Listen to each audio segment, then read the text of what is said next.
Ready to roll from Hammonds Field as Quinn Mathews toes the slab, ready for the first pitch today. The left-hander making his Double-A debut. And Ben Williamson, Cole Young, and Harry Ford leading it off for the Travelers here in the top of the first inning. And the lefty throws in the first pitch to Williamson. A fastball fouled back to the screen, and we are underway. First pitch right on time at 6:05.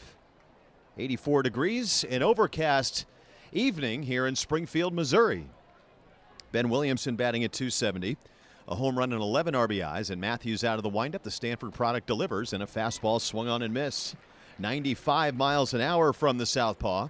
No balls and 2 strikes. Mathews getting our first look at him here in Double-A. He has dominated the 2A ball levels. Altogether 6-2, a 2.18 ERA with a minor league high 110 strikeouts. The 0-2. Fastball taken high at 95, 1 ball and 2 strikes. As Steve mentioned, Williamson has had a good series, 8 for 20 with 3 RBIs.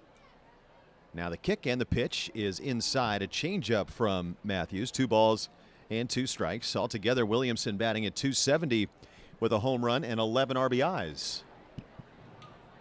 He has led off each of the last 2 games with a single. Now the 2-2. Swing and a miss, got him with a slider down and in. And that is how we begin on this Sunday evening as Quinn Mathews picks up his 111th strikeout this year and his first in Double-A, facing his first hitter. Impressive stuff. Is that not apropos for the guy that carries a heavy name heading into this game, huh? So that will bring Cole Young to the plate. For the Cardinals, it's Jimmy Crooks doing the catching. Chandler Redmond at first. First pitch left on left, a fastball inside. 1-0. Dakota Harris at second base with Jeremy Rivas at short. And Jacob Buschberger playing at third. Young batting at .268. He is 4 for 17 this week, and he takes inside. Another fastball from Mathews, 2-0. Mike Antico in left. Brian Torres in center. Nathan Church in right. The Cardinals in the victory blues. 2-0. A fastball in the outside corner taken for a strike at 94. 2 balls and 1 strike. Quinn Mathews. 4th round pick last year out of Stanford. A decorated senior season with the Cardinal. Breaking ball swung on, bounced on the right side. Moving to his right. Redmond has it. Flips to Mathews, covering the bag. And there's 2 away. His final year with the Cardinal. And that's really one of the blue blood programs in college baseball. He was the Pac-12 Pitcher of the Year, a consensus All-American. He struck out 158 in 124 2/3 innings last year. That's second all-time in a single season at Stanford. As Harry Ford stands in, a right-handed hitter. Mathews 6'5", 188. The lefty throws and misses high and outside. Fastball 95, 1-0. Second only behind Jason Young, who had 178 strikeouts and 99 for the Cardinal. Ford batting at .254, a right-handed hitter, swings and misses at a slider, and it's 1-1. It's a fastball, curve, slider, and a change for Mathews. I really like his pace so far, Alex. He's ready to go. 1-1 pitch. That's taken high, just a little bit high, 2-1. Trevor Patience has balls and strikes. Brandon Tipton, the umpire at third, and the crew chief, Ben Engstrand, out behind first. 2-1 to Ford, 2 outs, nobody on. No score, just underway, top of the first. And the pitch from Mathews is outside. Tried the changeup, 3-1. 3 times Quinn Mathews has been named a pitcher of the week, twice in the Florida State League, April 18th and April 28th, and once in the Midwest League on June 2nd. 3-1 pitch, swinging a fly ball to left field. Antico coming in and over toward the line. Rivas ranging way out there, but it's Antico calling for it, making the catch. That's a 1-2-3 first in the first inning at Double-A by Quinn Mathews. As the Travelers go down in order with the Cardinals coming up in the bottom half on the Garrison Roofing Cardinals Radio Network. Leading off for the Cardinals, the center fielder, Brian Torres. Brian Torres leads off for the Cardinals here in the bottom of the first inning after the Travs went down 1-2-3 in the top half. It'll be Torres, Antico, and Lloyd against the right-hander Juan Mercedes, making his 15th start of the season. Torres in open stance, batting at .321. 6 lefties in the lineup for Jose Lajer today. He takes a fastball for a strike right down the middle, and it's 0-1. He is 5 for 16 this week. Tops in the Texas League with that .321 average. Mercedes goes back to work, and the 0-1 to Torres, a backdoor breaking ball in the outside corner. Taken for strike 2. Mercedes 3-3, a 2.80 ERA, making his second start of the series. 0-2 to Torres, taken high and outside. 1 ball and 2 strikes. Torres has hit safely in 5 straight. He's also got an 8-game on-base streak going. Cardinals are trying to turn things around here at Hammonds Field. They've lost 11 of their last 12 and 22 of their last 28. 1-2. Torres swings. It's a bouncing ball to first. Waiting on the hop. Hogan Windish has it and takes the bag himself for out number 1. So that will bring Mike Antico to the plate for Arkansas on this Sunday evening. Harry Ford is doing the catching. Hogan Windish at first. Cole Young at second base with Ben Williamson manning shortstop and Brock Rodden at third. As Antico stands in. 280 the average for the former Texas Longhorn. 6 homers and 22 RBIs, a left-handed hitter. And the first pitch from Mercedes on the way. Antico swings. It's a line drive base hit to right field. 108 miles an hour off the bat. And Antico, his 5th hit of the series. He's been working a lot with Casey Chenoweth, staying on top of the ball. That was an excellent swing. Yeah, I really like that swing. And we were talking about it the other night at the beginning of the series, Alex. I just really love the way that Mike Antico plays, the energy that he brings. I know he's gotten a little extra bump of energy this week. His mom and grandma have been in town here this week. Oh, there you go. Hey, he was waving to somebody behind the Cardinals dugout after his home run the other night. Give him a little salute. Here's Lloyd now standing in. And the first pitch from Mercedes is inside, ball 1. Outfield for the Travelers, McCullough in left, Rambush in center, and Victor Labrada is in right. Lloyd, the numbers, 269, 12 homers, and 45 RBIs. Mercedes ready, the 1-0 on the way, and Lloyd takes low. 2 balls and no strikes. Juan Mercedes out of the Dominican Republic, 24 years old. He's put together a really nice year so far. Started in the series opener, allowed 2 earned runs on 4 hits over 4 1/3. Right-handers 2-0 to Lloyd is swung on and popped up foul out of play straight back. 2 balls and 1 strike. The Mariners have done such a good job, and you can really point to a few organizations of developing pitching. Their big league team is evidence of that. So many homegrown young arms. 2-1 to Lloyd. Infield playing to pull, outfield room in right center. And the pitch taken inside, tried the cutter. 3 balls and a strike. Jimmy Crooks is on deck. There's never been a time in baseball where you don't want to develop arms, but it seems like now more than ever it's so important that you can grow your own talent with so many injuries plaguing the game right now. 3-1. Lloyd fouls it back to the screen. 3 balls and 2 strikes. Last year was really the first time that Mercedes spent time in a starting rotation, making 4 starts with Everett and then jumping to Arkansas. 2-1, a 6.60 ERA with the Travs a season ago in 12 appearances. 3-2 now. Antico not going, and Lloyd swings it, pops it up a mile high on the infield. Second baseman Young calling for it, coming in between the baseline between first and second. And he makes the catch. So Lloyd just missed that and is out number 2, and that will bring Jimmy Crooks to the plate. Cardinals this week, they've been averaging just 3.5 runs per game. Just a shade over, in fact, 3.6. As Jimmy Crooks stands in, 292 on the season for Crooks. And the first pitch from Mercedes, a breaking ball down and in, 1-0. 4 for 14 in the series. Final day of June. Cardinals are 10-15 this month. Short lead at first for Antico. And Mercedes out of the slide step throws. Crooks takes inside. 2-0. Springfield, it's hard to think, or it's hard to imagine that the Cardinals' only winning month was in April. That's so bizarre to think about. 15-7 in April, 13-14 in May, and now 10-15 here in the month of June. 2-0. Crooks swings, hits a fly ball left side. That's peeling off foul. It's going to land out of play. I guess that just goes to show how good that first couple of homestands were, man. This team was rolling in April. And it really built up, that leeway that they've had to unfortunately utilize. As you mentioned, they did enough early to take home the first half crown. Got hot again in the end of May and beginning of June.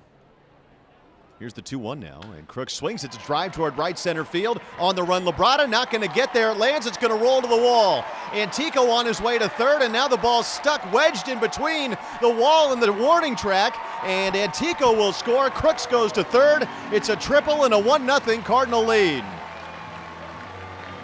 The Traveler outfielders stopped playing because the ball wedged in between the bottom of the wall and the warning track. But the third base umpire, Brandon Tipton, was on top of it. He did not call the play dead, and the Cardinals kept playing, and that helped allow Antico to score all the way from first base. It's a triple for Crooks, his second three-base hit of the year, and the Cardinals have a 1-0 lead. And Crooks' 25th RBI of the season. Alex, we were just talking about developing pitching, but on the flip side of that, developing your bat, developing those tools in the minors for the big club one day, that's the type of swing the Cardinals want to see out of Jimmy Crooks. You're looking for a catcher, a left-handed hitting catcher is always a plus, but if you can get a guy that can also hit for a little bit of power, get you some extra base hits, I mean, that's like the only thing you're really looking for out of Jimmy Crooks at this point, obviously refining the rest of his game. But, man, if he can get you those alleyway doubles, which in this case was an alleyway triple, man, you're looking at a real good big league catcher one day. That ball left his bat at 100 miles an hour as Jacob Buschberger now digs in. And the first pitch from Mercedes, that swung on lined into left, over toward the line and back, and it's over the head of McCullough up against the wall. Crooks is in to score, and Buschberger cruises into second with a double, and it's 2-0 Cardinals here in the first inning. Back-to-back two-out RBI extra base hits for the Birds. Real nice swing there from Jacob Buschberger. That pitch up in the zone. You love to see him attack that pitch. He's so strong. We've seen it all season long. He's just such a big guy with it. Gets real good leverage and able to pull that down the left field line. Gets a little help there from McCullough, who didn't read that quite right off the bat. But Cardinals have not had a whole ton of success against Juan Mercedes this year, but this fourth time around, starting off hot. McCullough, an infielder by trade, and a tough ball to read. Those line drives right in your general direction. As Nathan Church takes high and outside ball one. It was pulled enough by Buschberger where he would have had to make an excellent jump and a great play to get there. Buschberger's 22nd RBI of the season. And Church batting at .256, a left-handed stick. And the pitch from Mercedes, the 1-0, is taken on the inside corner. 1 ball and 1 strike. It's something the Cardinals have failed to do for the most part this series. That's take the early lead. Each of the last 2 games, the Cardinals coming to bat for the first time have been staring at a multiple run deficit. 1-1. Swing and a foul back to the screen. A good hack by Church. 1 ball and 2 strikes. Get the feeling he's getting close to breaking out. He had a couple of hits 2 nights ago and 0 for 2 coming into the game for Nootbaar at the end of last night's game. The quality of his contact has been much better than it was at the beginning of the month. 1-2. Swing and a pop-up right side of the infield. Windish backpedaling near the outfield grass in fair territory, camped underneath it, and he makes the catch, and the inning is over. But the Cardinals get the jump on Arkansas. Back-to-back 2-out hits by Crooks and Buschberger, and Springfield 2 runs on 3 hits in the bottom of the first. And we go to the second, 2-0 Cardinals. We go to the top of the second inning from Hammonds Field, 2-0 Cardinals, and Hogan Windish leads off against Quinn Mathews. Windish, Rodden, and Rambush, and the first pitch from the lefty, a fastball up and in, 1-0. Windish in the middle of a big week, 8 for 22 this week with 4 homers and 11 RBIs. He's also hit 3 doubles. There's a strike on the inside corner from Mathews, 1-1. For the season, Windish 7 homers, a .221 average. Those 7 homers, 6 have come in 2 games. Strike on the inside corner. Fastball 95 from Mathews. 1-2.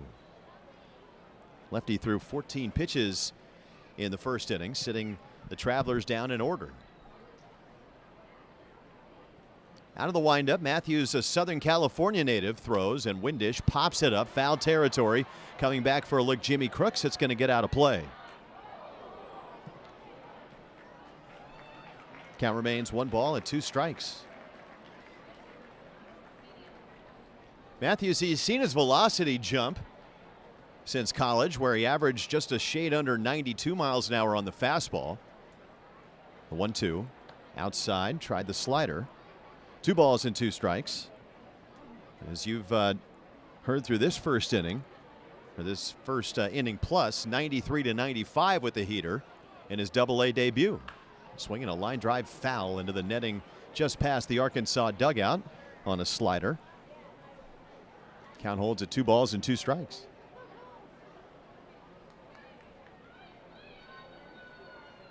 He was second in college baseball last year with 158 strikeouts. The 2-2 now. Swing and a miss. A good changeup from Mathews, and Windish waves at it and comes up empty for out number 1. Second strikeout for Mathews. Do you know who he trailed, Steve Granado? I'm going to go ahead and say somebody who's extremely popular these days in Major League Baseball. He might just pitch for the Pittsburgh Pirates. Mr. Paul Skeens. That's right. He had 209 with LSU last year. Here's Brock Rodden now. 1 out, the base is empty. Takes a strike on the outside corner. 0-1. So a very accomplished college pitcher. He was actually drafted in the 19th round by the Tampa Bay Rays after his junior year. Rodden shows bunt, takes outside. 1 ball and 1 strike, and elected to return to Stanford, and it was a decision that rewarded him because the Cardinals ended up nabbing him in the 4th round. 1-1 pitch. Taken outside, 2 balls and 1 strike. I just love when you see those success stories like that. Guy going back, betting on himself, keep working, keep crafting yourself, you know. You get that bigger opportunity, that bigger payday one day. 2-1, swinging a little dribbler hit on the right side, charging at second. Harris gloves, throws to first on the run in time to get Rodden. Nice play by Dakota Harris. Oh, he scooped that up, got it out of his hand in one motion. And that's out number 2, a little cue shot on the right side of the infield. Rodden has good speed. So that brings Blake Rambush to the plate. 2 outs and the base is empty. The Cardinals leading 2-0. Mathews, if you watched college baseball postseason last year, you likely remember him as a fastball is taken on the inside corner for strike 1 for his historic start in the Super Regional against Texas. A complete game, 16 strikeout performance. Check swing and a foul by Rambush. No balls and 2 strikes. He threw 156 pitches in that game. And that win evened that Super Regional series up at 1 game apiece. And of course, the Cardinal ended up winning the finale and going to the College World Series for the 3rd straight year. 0-2 to Rambush. Mathews now. That was time called, or I think he just kind of clipped his toe or something there. Or maybe time was called at the plate. Rambush taking an extra beat to climb back in. No balls, 2 strikes. 2 outs, nobody on. And Mathews delivers. Rambush takes high and outside. Fastball 98 that time from Mathews. Of course, some good Omaha experience in this battery today. Of course, Jimmy Crooks. Yeah. Quinn Mathews, both playing out in Omaha. 1-2. Swinging a shot on the right side. Sprawling to his right. Picked up on a short hop by Redmond. And Mathews beats Rambush to the bag. Great play by Redmond. Cardinals 2, Arkansas nothing. We go to the bottom of the 2nd inning, and Jeremy Rivas leads off against Juan Mercedes. And the right-hander's first pitch of the inning is outside with a slider for ball 1. Bottom 3rd of the Cardinal lineup, that's Rivas, Redmond, and Harris. During that inning break, Blake Rambush looked like he was getting a long explanation as the 1-0 pitch come home, and Rivas fouls it back. 1 ball and 1 strike. It appeared on the ground rules of that ball getting stuck between the bottom of the wall and the warning track out there on the triple hit by Jimmy Crooks. 1-1 to Rivas, batting at .296. And the pitch from Mercedes is high. He's almost unrecognizable, right? With the pant legs pulled down. That's fair. Great catch. 2-1. Rivas 4 for 15 this week. Mercedes throws and misses up and in. 3 balls and a strike. Outfield straightaway. Infield straight up as well. Rivas a right-handed hitter, of course. And the 3-1 from Mercedes. Working from the stretch, the right-hander delivers. And that's swung on and fouled back to the screen. And the count full. I had mentioned earlier, Alex, that this is not the first time Springfield has seen Juan Mercedes. This is the 4th time they've faced him already this year. Of course, it'll be the last, at least in the regular season. Now the 3-2, and that's a check swing bouncer foul. Right side, rolling slowly over toward the Cardinal dugout. In your opinion, who does that help more, the batter or the pitcher? I really think in those situations it helps the offense because you've seen the way his pitches act. You've seen his sequencing. So much of hitting is just seeing the ball being on time. And once you have an idea, you're kind of playing ahead. 3-2. That's taken outside, ball 4, and Jeremy Rivas, a leadoff walk in the bottom of the second. That was a nice at-bat there from Jeremy Rivas. Real patient. That's a tough pitch to lay off there, especially on 3-2. Cardinals came into play today with a Texas League high 110 walks in the month of June. So here's Chandler Redmond, 2 for 9 in the series, 190 on the season, 2 homers, 21 RBIs. Cardinals have a 2-0 lead, and the pitch from Mercedes swung on, hit high and deep to left center. Rambush on the way back to the wall. He leaps, and he caught it. Oh, my goodness. He takes a home run away from Redmond, and Rivas has to go all the way back to first. Redmond making a bid for career home run number 60, and Rambush robs him at the wall in left center field. 105 miles an hour off the bat. And if Rambush doesn't make this catch, it's off the chain link fencing in front of the berm, and it's 4-0 Cardinals, and Redmond's name is above another category in the Springfield record books. And you know he knows it. He's smiling in disbelief in that dugout right now. Dakota Harris takes outside. 1 ball and no strikes. Again, I continue to be encouraged by his at-bats. Yes, I agree with you. It shouldn't be lost here. That was a great route by Blake Rambush. He timed that perfectly. Now the breeze is blowing in from center somewhat gently, but enough to affect a ball in the air. 1-0 to Harris is way outside from Mercedes. And the count 2 balls and no strikes. All right, great play by Rambush. Out in left center. Harris, his first week in Double-A. He is 2 for 9 with the Cardinals so far. Right-handed hitter. And the 2-0 on the way from Mercedes is swung on and missed. 2-1. Harris, he is an aggressive hitter. Also has a great knack for keeping his hands inside the ball.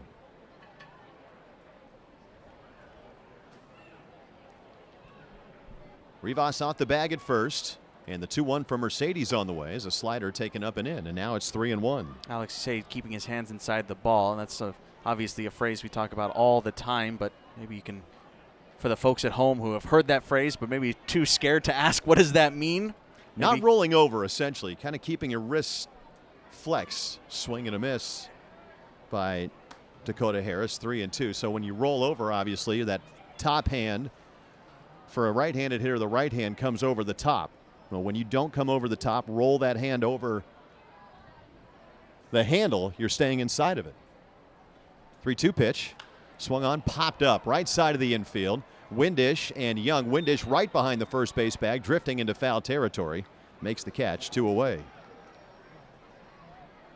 They say that phrase too, rolling over. When we say rolling over, it's all about that hand, right? Getting that wrist, making sure it's square and locked. But if you have that roll over and you're pulling the ball a little too hard, then you get that ground ball over and over and over again. That can lead you into many a slump.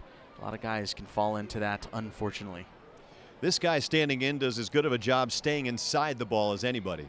Brian Torres bats with Rivas at first base. 2 outs in the second, and the pitch is fouled back. No balls and 1 strike. Cardinals lead 2-0. on two two-out RBI extra base hits by Crooks and Buschberger back-to-back. Rivas at first base after a leadoff walk. Torres bounced out to first in the first. And the 0-1 inside with a breaking ball. 1 ball and 1 strike.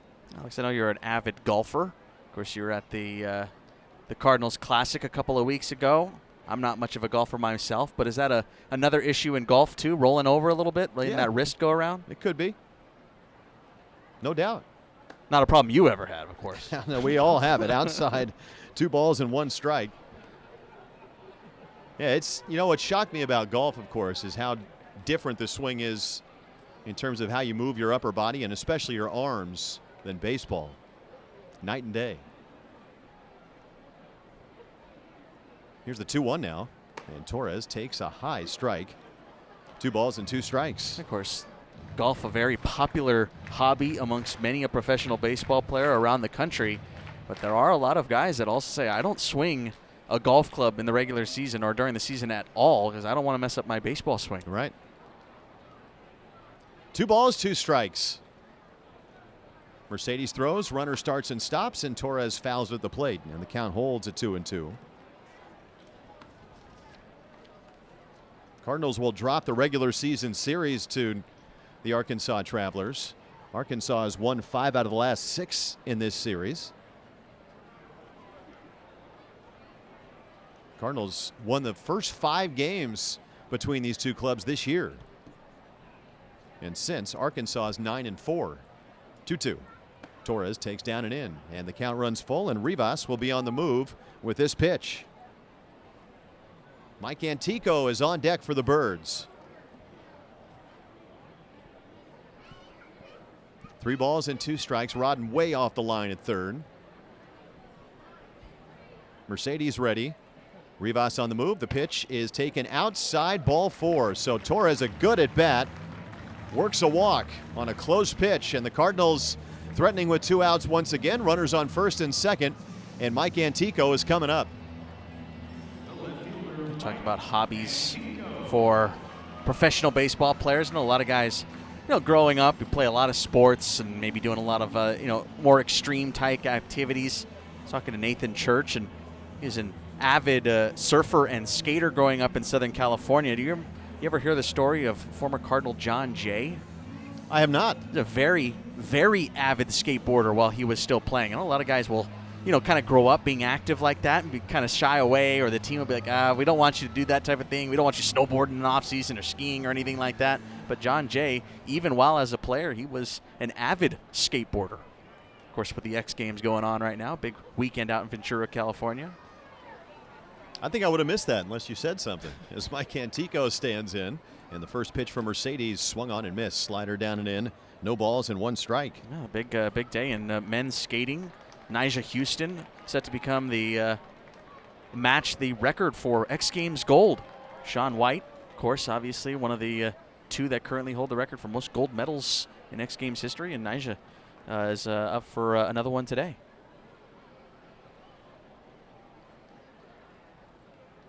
Oh, 1 pitch now to Antico.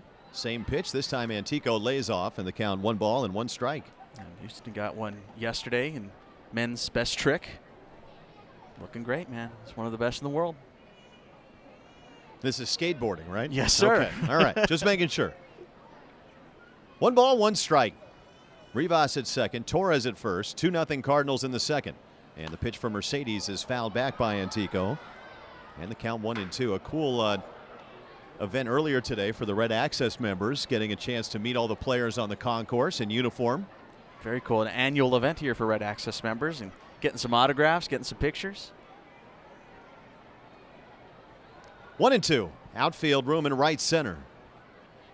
Good speed on the base pass. Mercedes set. The pitch to Antico. That's swung on, hitting the air toward right center field. On the run, Rambush is going to get there and make the catch, and the inning is over. So a well-struck ball by Antico, but it run down by Rambush. Victor Labrada leads off the top of the third for Arkansas, the bottom third of the Traveler lineup against Quinn Mathews. Cardinals have a 2-0 lead. And for the play-by-play, here is Steve Granado. Thank you, sir. Excited to see Quinn Mathews here today. He's fit the bill so far through the first 2 innings. It was 6 up, 6 down thus far. First pitch a called strike on the left-handed hitting Victor Labrada. Glad you're joining us here late Sunday, and the 0-1 comes home well off the plate. Don't forget, tomorrow the Cardinals play. Join Alex Jensen on the road. Northwest Arkansas, the Naturals set to host these Cards for quick 3 games before they return here for the weekend. Downstairs and in, 2 balls and 1 strike. This is the longest little stretch of the season because of the 4th of July coming up here. Guys will hop on a bus tomorrow morning. 2-1. A little nubber off the end of the bat to even up the count here at 2 balls and 2 strikes. 12 games in 12 days, and then after that, I think it's, well, I guess it would be 9 games in what, 14 days, something like that? Somewhere around there, yeah. A little all-star break action mixed in. Plus the back-to-back off day. Yes, on Sunday and Monday. Swing and a miss. Down he goes. Strikeout number 3 for Quinn Mathews. He entered today 1 strikeout ahead, by the way, leading minor league baseball in Ks. And we're talking about his pace. Oh, A, I really like it. B, I know you like it too. He's kept a real consistent pace thus far today. The first pitch to Jake Anchia. He's going to float upstairs, 1-0. And as you continue through the minor leagues, I mean, remember, this guy is still just getting his feet wet in minor league baseball. He's rapidly ascending through the system at this point. Pitch misses in, 2-0. Ooh. Where'd that miss? Well, they say in. Wasn't much. Looking at your screen over there, and it's pretty close. But as you continue to develop throughout the system, next pitch coming home is off the plate this time, outside, 3 balls and no strikes. And you continue to refine your pinpoint control. A guy who has good pace, good rhythm, it's going to make him that much more difficult to hit. 3-0 pitch is down Broadway for a strike. Not to mention the guys behind you love it. Keeps them fresh. Keeps them in good rhythm, too, when they get back in the dugout. It all lends to feed itself. The 3-1, swing and a miss. Nasty breaking ball, and it's 3-2. Alex mentioned 4-pitch mix for Quinn Mathews. That heater, a changeup, slider, and a curve. See, works on strikeout number 4 in the first 8 batters. Rockin' fire to Anchia coming home. Little tapper, third base side, and Bushberger will field it in foul territory. Give the ball up to Christian Colon, the manager here for the Arkansas Travelers. Of course, Christian Colon, former Cal State Fullerton Titan, former Kansas City Royal. 3-2, outside ball 4. That's the first base runner against Quinn Mathews here tonight.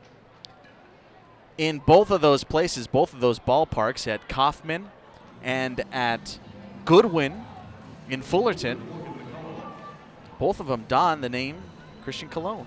Outside of Kauffman Stadium, Christian Colon's name is on a brick, highlighting his big World Series run that he scored.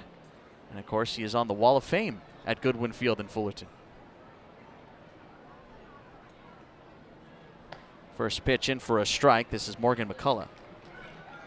What was he, the 4th overall pick 1 year by the Royals? That was a great question, and one I don't have an answer to without a little baseball reference action. Pitch is going to find the strike zone. He was drafted by the Padres in 2007. He was a 10th rounder then. He went to Canyon High School. And then, yes, was a first rounder, 4th overall in 2010. Yeah, that's a great memory. You know how we all remember the 2010 MLB draft. Exactly. 0-2 to McCullough is upstairs. 1 ball and 2 strikes.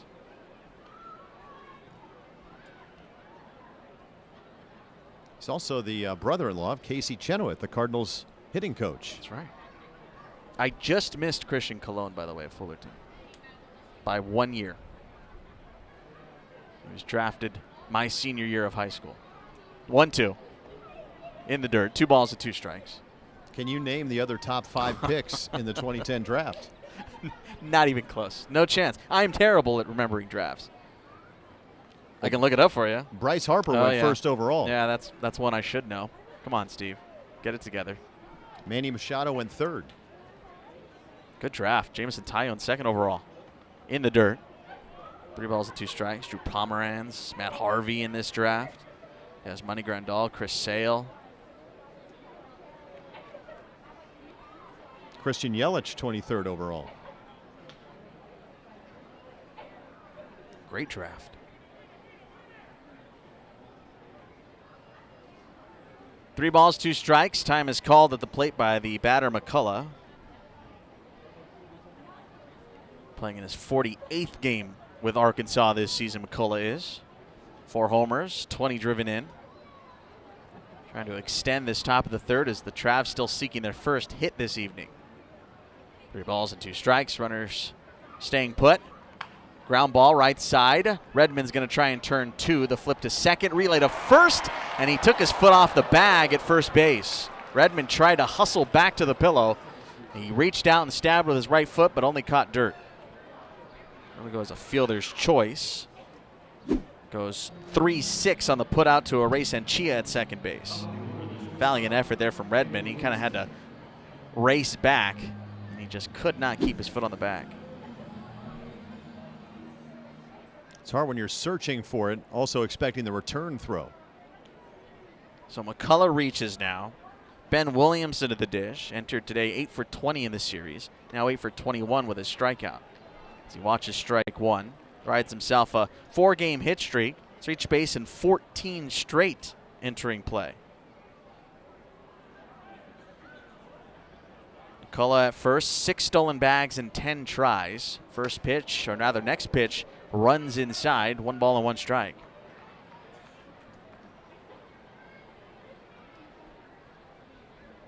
I don't know how to explain this, but I'm just going to say it.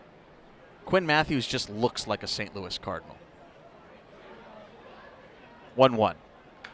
Ground ball softly hit towards short. Rivas charging, and that'll close down the inning. So 1 base runner on a walk, and then a fielder's choice put another one on, but not much to speak of. Still zeros. We head to the home half of inning number 3 alongside Alex Jensen, Steve Granado, Matt Lloyd to lead things off here in the home half of the third. 2-0 Springfield thanks to a couple of hard-hit baseballs in the first from Jimmy Crooks and Jacob Buschberger. They are all due up behind Lloyd in this inning. First pitch from Mercedes coming home, upstairs and away. Some news coming out of Major League Baseball just a few moments ago. Former Norfolk Tide, as he's most well known for, Gunnar Henderson, has announced that he will be the first participant in this year's Home Run Derby. As Matt Lloyd gets underneath this one and pops it up on the infield dirt. Circling under it is Ben Williamson, a couple steps to his left to the cut of the grass as he puts it away for the first out. So there you go. We got our first contestant in this year's Home Run Derby, Gunnar Henderson, 23 years of age, is going to be taking his talents to the Derby. What other names are being floated around out there? I think obviously Shohei, Alex right? Jensen, Jose Lajer, I think, is in the mix. No, I haven't seen any speculation just yet. Of course, Shohei's always a hot topic. He's competed before. That was back in 2021 he competed. Swing and a miss, no balls and 1 strike, I believe. If I remember correctly without Googling this, he got to the second round. Jimmy Crooks smoked one his last time up. In for a strike, and it's 0-2. No strikeouts just yet for Juan Mercedes. That's not the only news when it concerns the Home Run Derby. They're actually tweaking the format this year. Without boring you with the details, it's essentially it looks like they're just kind of shrinking it a little bit. Just kind of shortening the rounds a hair. The 0-2 pitch is in the dirt. And I think what they're trying to combat is the guys getting exhausted towards the end. Those last rounds, those finals kind of, I wouldn't say they're lackluster, but you can tell the guys are gassed by the time they get to the end. 1 ball and 2 strikes on Crooks. Ground ball sharply foul, and it's still 1-2. Well, we've talked about this before this year too, with the technology now is tracking swing speed and guys chasing bat speed, and that's led to more injuries. So I'm sure that also factors into Major League Baseball shortening those rounds as well. Every little bit helps. As the 1-2 comes home, is inside 2-2. I don't think I've, at least again without Googling here, have any memory of guys getting hurt in the Derby. At least like, oh man, he got taken off the field, something went wrong. I don't remember that ever happening, which is great. Let's keep it that way. But yes, to your point, player safety is obviously important. Here's another hard shot down the line inside the chalk. It's going to kick in the corner. Extra bases for the second time already today. Jimmy Crooks in his second base with a double. Man, he's roping it today. That's with 2 strikes, no less. Got a breaking ball high and tight, just pulled his hands around and snuck it inside the line. It was a good swing. It would be great to see him get hot again because he was such a big part of the Cardinals when they were ran out of the gates 9-0 in that 15-7 April. Yeah, before his little injury bug that he went through, missed a couple of games. Jacob Buschberger roped the double to left his last time up. Here comes the first pitch to him, and he's out in front of this one. No balls and 1 strike. 2 really good swings from Jimmy Crooks today.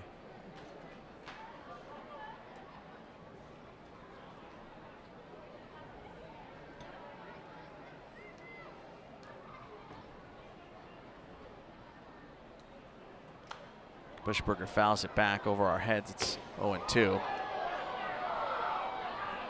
Talked to Crooks a couple of weeks ago, maybe a few months ago now, actually. The season's kind of creeping along now, isn't it? He had mentioned to me that he just loves to thrive in those big game moments. I think the College World Series kind of really solidified that in him. He had a heck of a run to the World Series a few years ago. The 0-2. Buschberger watches it down and off the plate. He's been doing a nice job behind the plate in this series, too. He's thrown out a couple of guys at second. Last homestand, we saw him pick off a runner at first.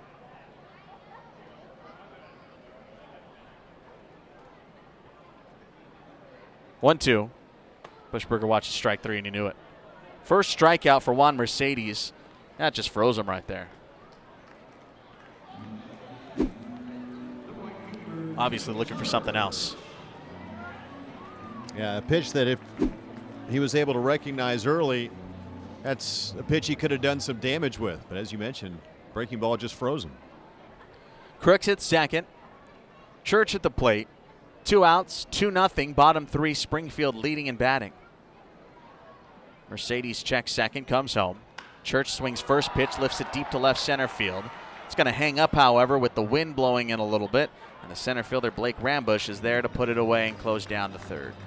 They'll leave a runner at second. Jimmy Crooks has 2 extra base hits today. And is swinging it nice. We played 3 at Hammonds. 2-0 Cardinals. Both runs coming in the first inning.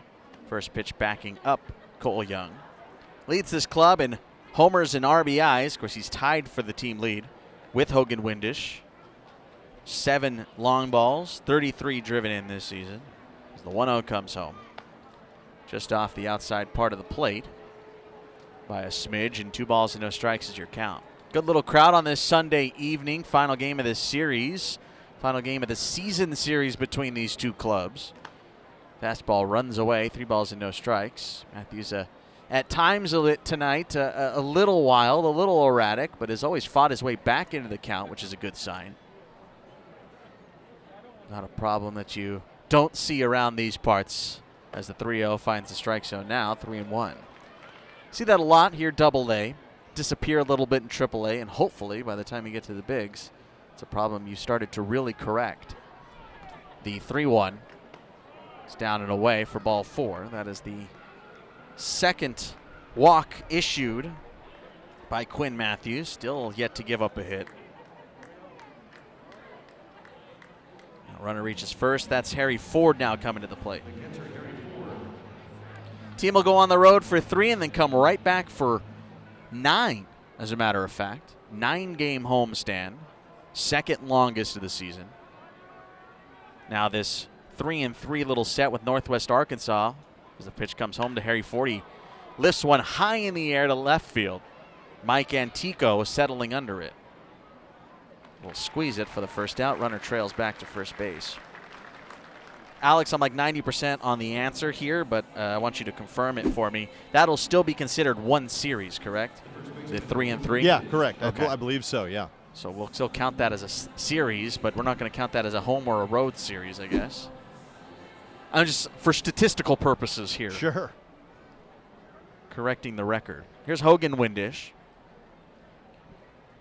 In this series, he struck out 9 times. This year, his 6th game played. He's played in all of them here this week. Takes a strike. 9 Ks in 6 games, of course. Obviously made massive headlines thanks to his 4 home run night on Tuesday.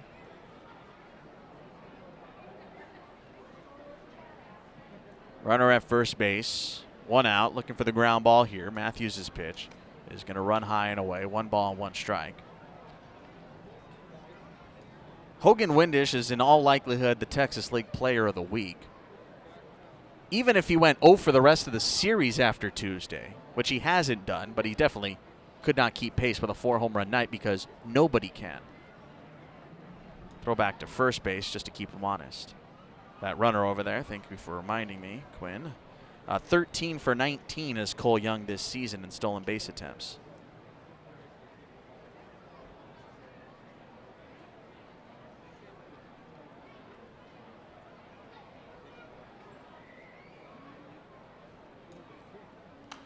Next offering is going to be fouled back here. 1 ball and 2 strikes your count.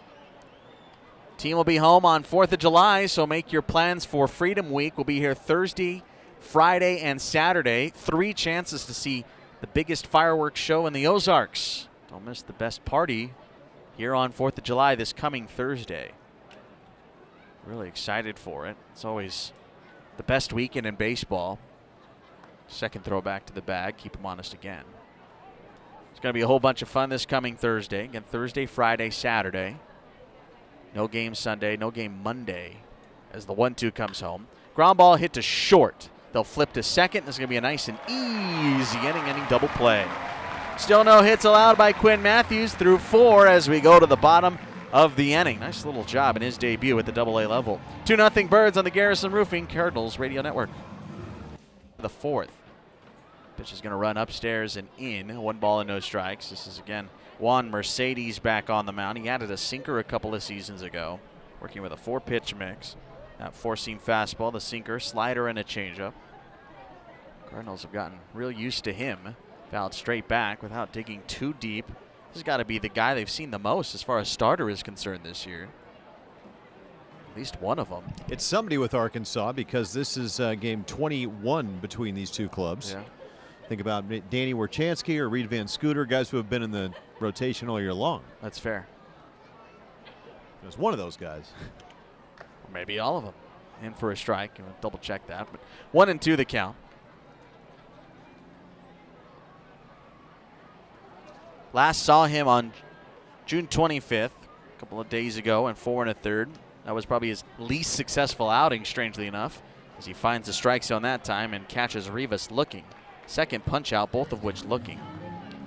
And brings up Chandler Redmond, who just missed for the 2nd time home run number 60. A couple of nights ago, Redmond sent one easily far enough, but too far wide right of the right field foul pole. And then, of course, a deep drive to center in the 2nd inning was robbed by Blake Rambush, both of which would have been record-breaking home runs as he swings through that one, and it's 0-1. It's been a long time for Chandler Redmond, not only in a Springfield uniform, but sitting on Springfield history. The ball's in 1 strike. Coming home now. That's going to be in the dirt. 1-1. This is Juan Mercedes' 4th start against the Cardinals. Danny Warchansky has made 5. Oh, dang. And thrown 23 1/3. So Mercedes would have to go 7 1/3 tonight to match that. Thank you, Alex. Redmond opens up. It's 1-2.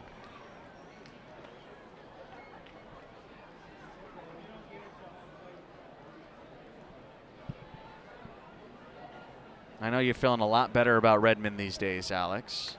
I'm in the passenger seat with you on that one. Swing is just looking a lot better as the 1-2 takes it high. His pitch recognition starting to get a little bit better too. Seems like he's starting to get it back under his belt. I mean, there were a couple of games there where you could really see the frustration on him. To see him kind of back and feeling better in that box just makes you feel better up here. The 2-2 gets a piece of that one to stay alive. A lot of it, to me, outside looking in, has been about balance.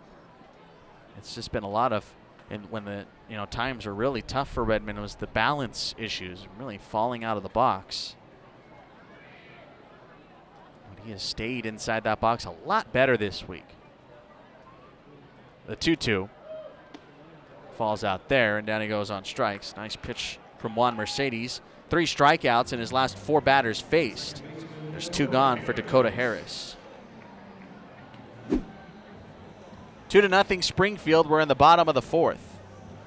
Even there, Alex, we're looking at that swing, and yes, Redmond opened up a little bit as he tried to pull it. He's keeping his center of gravity lower when he swings and misses.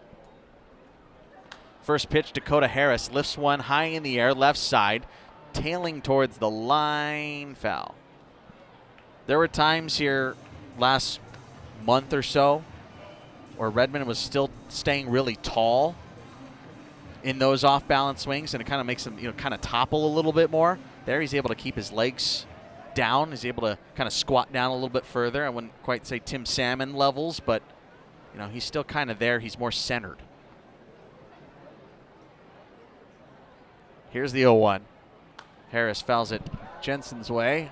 He thought over your head. I was ready. You were ready.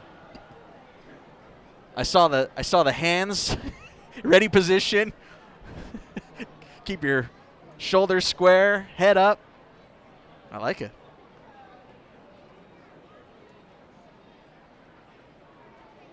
You got to finish in fielding position, right? That's right. You remember. 0-2. Harris just gets a piece of this one, just barely. When the Travs come to bat in the 5th, it'll be Brock Rodden to lead it off. Boys rocking the Victory Blues here today. It's been a while since we've seen the Victory Blues here at home. Didn't see it last Sunday because the team was headed on the road down to Corpus Christi to take those Victory Blues with them. Here's the 0-2, smacked into center. Not much of a step for the center fielder, Blake Rambush, who's had a pretty busy evening out there manning the outfield. And down go the Cards for the first time tonight in order. Quinn Mathews returns to the mound here for the top half of the 5th. No runs, no hits, no errors for Arkansas. 2 runs, 4 hits, and no errors for Springfield. As they lead this ball game, to take you through it, here's Alex Jensen. Brock Rodden leads off for the Travs against Quinn Mathews, who has thrown 60 pitches thus far. Cardinals 2 and Arkansas nothing. Waiting on Trevor Patience, the home plate umpire here. It'll be Rodden, Rambush, and Labrada for the Travs. Mathews has 3 Ks so far on this Sunday evening. He has walked 2. As Steve mentioned, he has not allowed a hit yet. Rodden a ground ball to second in the 2nd inning. He's 0 for 1. Switch hitter batting right. First pitch taken outside. 1 ball and no strikes. Wichita State product is Rodden. Oktaha High School in Oklahoma. 1-0. Swinging a dribbler foul left side of the plate. His graduating class at Oktaha High School, 60. 1 ball and 1 strike. Dad was his high school coach. Went to JC for a couple years, ended up at Wichita State. Outside, 2 balls and 1 strike. A little different than my graduating class, 714. Wow, that's a big school. It was a big school. Yeah. 2-1 from Mathews. Inside, 3-1. And I don't know why I remember that number. I've always remembered that number.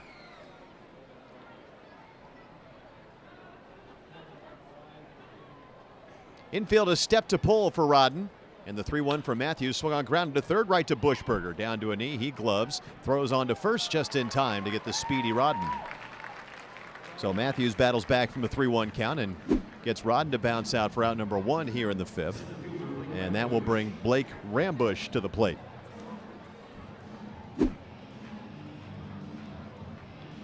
Rambush bounced out a good play by Chandler Redmond. at first base to end the second inning. He is 0 for 1. And Mathews delivers a breaking ball on the outside corner. Strike one. This has been a little mini breakout for Arkansas this week offensively. They came into play over their last 12 this week, batting just 185. A 1 pitch, swinging a bouncing ball over the mound. Charging at second, going to be tough play for Harris. Gloves and throws to first. Off balance for the out. And the second exceptional play by Dakota Harris at second base today. That was nifty. 2 away.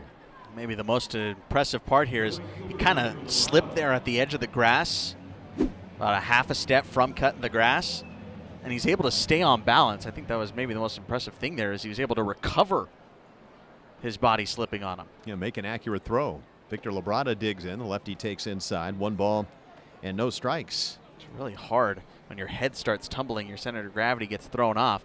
It's so hard not to fall over. 1-0 pitch is low. Fastball at 94. 2 balls and no strikes. Starting to move around a little bit in the Cardinals bullpen. Should have most of their plus relievers available today. 2-0. Labrada takes outside. Now it's 3-0. Labrada has excellent speed. Hails from Cuba.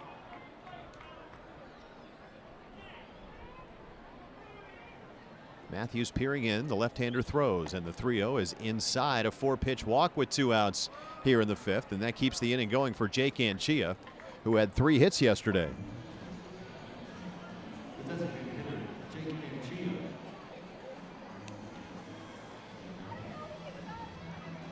Mathews, this next pitch will be number 70. Pardon me, that was 70. 70 pitches, 37 strikes. He has thrown over 90 this season on a couple of different occasions.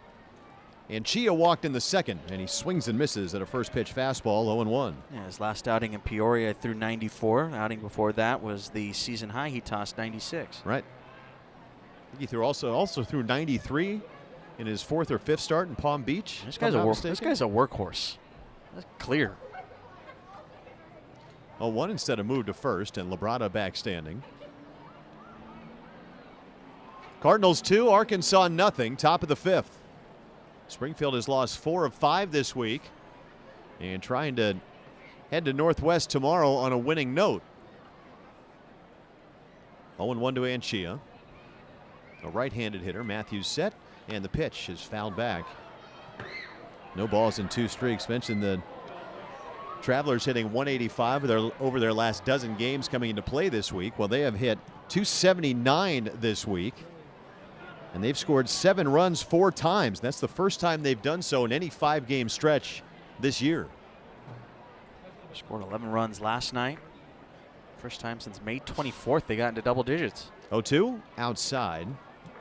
Tried the changeup. 1 ball and 2 strikes. It was 29 games in single digits for that offense. They really, like you said, have kind of broken out this week. Infield to pull. Harris playing up the middle. Mathews set, and the 1-2 runner goes. It's taken high and tight. Throw to second by Crooks, and the tag not in time. Labrada has a steal of second. And he has such good speed that throw has to be right on the bag and even shoulder height. Not enough time for Harris to get the tag down on the head-first sliding Labrada. It's his first stolen bag up here, just his 5th game. He had 24 in high A. Mathews ready with the 2-2. Here it comes. Swinging a little dribbler out in front of the plate. Going to be a tough play. Mathews slides, bare hands, throws to first. It's into the back of the runner and ends up rolling out toward right field. That allows Labrada to score, and it's now 2-1. That was almost an exceptional play by Mathews, and the throw on line gets him. But another softly hit ball by Arkansas this week scores a run. A swinging bunt off the bat of Anchia. It's a single, and on a throwing error by Mathews, it allows Labrada to score. So it's the first hit for Arkansas, and it's now 2-1. No RBI for Anchia, and that will bring a visit from Eric Peterson, the Cardinals pitching coach. I think if anything, this is just to get Quinn Mathews' heart rate down. Just, hey, don't let it spiral here. Still got the lead. Yes, the no-hitter is gone, but hey, you've been stellar tonight. Let's get back on track real quick. Let's finish the setting off.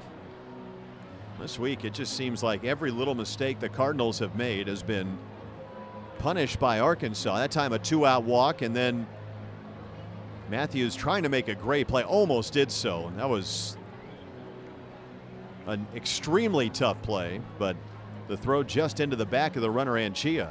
We've talked a lot about how Springfield's been very good on the road this season. We haven't really talked about how good Arkansas has been on the road this season. 21-14, 7 games over 5 away from home this year. I believe the entire league has a road record over 500. Morgan McCullough digs in. And a check swing roller to third. Bushberger is there. Looks to second. Instead will throw to first for the 3rd out of the inning. And that'll do it for the Travelers in the top of the 5th. But they get an unearned run. Brian Torres leads off the bottom of the 5th for the Cardinals. Springfield a 2-1 lead. And Juan Mercedes goes to work. And Torres lifts it foul out of play left side. No balls and 1 strike. Torres, Antico, and Lloyd, the top of the Springfield lineup. 2 runs on 4 hits, an error for the Cardinals. A run on 1 hit for the Travs. Mercedes has thrown 72 pitches through 4 innings. And the 0-1 to Torres. The right-hander throws. And that's taken outside. Tried the backdoor cutter. 1 ball and 1 strike.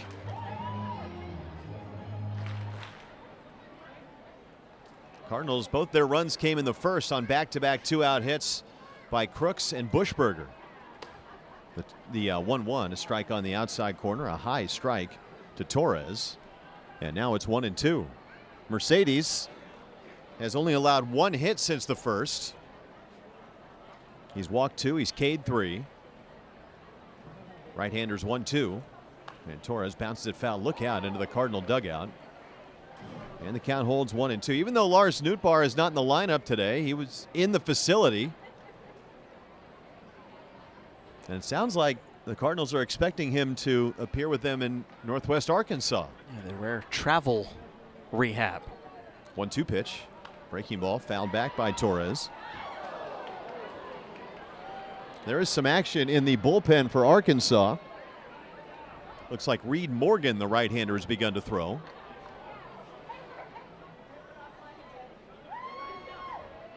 Torres has bounced out and walked.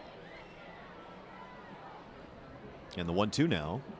Backdoor cutter, a little bit high. 2-2.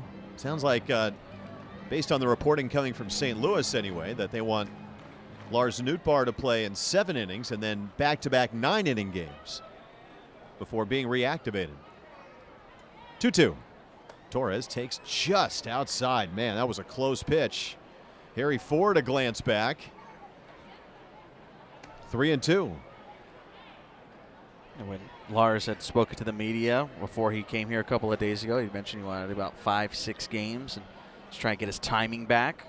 Timing back and his feet underneath him is what he mentioned. 3-2 pitch. Torres just gets a piece, fouls it back to the screen. I'll say this much, man. Every time he's come into town so far here, of course, he was rehabbing with the club back on opening day. He has been such a boost for this lineup and just for this roster. He's just such a great energy guy, and everything you've ever heard about him is true in the good sense, right? Everything is great when Lars is in town. Now the 3-2 again, and Torres swings. It's a fly ball to left over toward the line. Morgan McCullough drifting now into foul territory. Breeze taking it onto the berm, and McCullough runs out of room, hits the side wall hard. It's out of play for Torres, who remains alive here. Another 3-2 pitch upcoming. And pitch number 10 of this at bat. Well, you see him talking to guys during batting practice. Mike Antico was hanging by his side for much of batting practice, as a lot of the guys were having conversations with him, and that's what you want out of a guy, as you mentioned, that's had a pretty good start to his career in the big leagues to help make other guys better. Now another 3-2 from Mercedes on the way. Torres fouls it back again. I think it's easy to forget how young Lars Nootbaar still is. Only 26. Yeah. He turned 27 this September.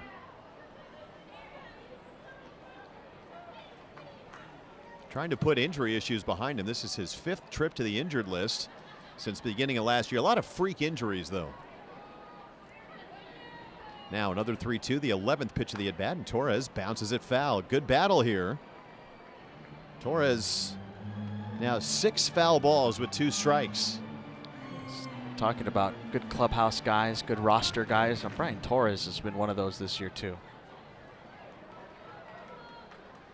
Without a doubt.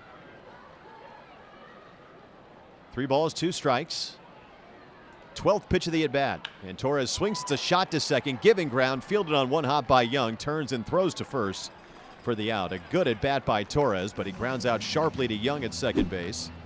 And that's the first out here in the 5th inning. Yeah, it might look like a non-productive out, just a regular old ground out, but like you mentioned, a really long at-bat, a really hard-fought at-bats against Juan Mercedes as he's kind of closing in on the tail end of the night. That's a huge, huge at-bat there to try and get the starter out of the game.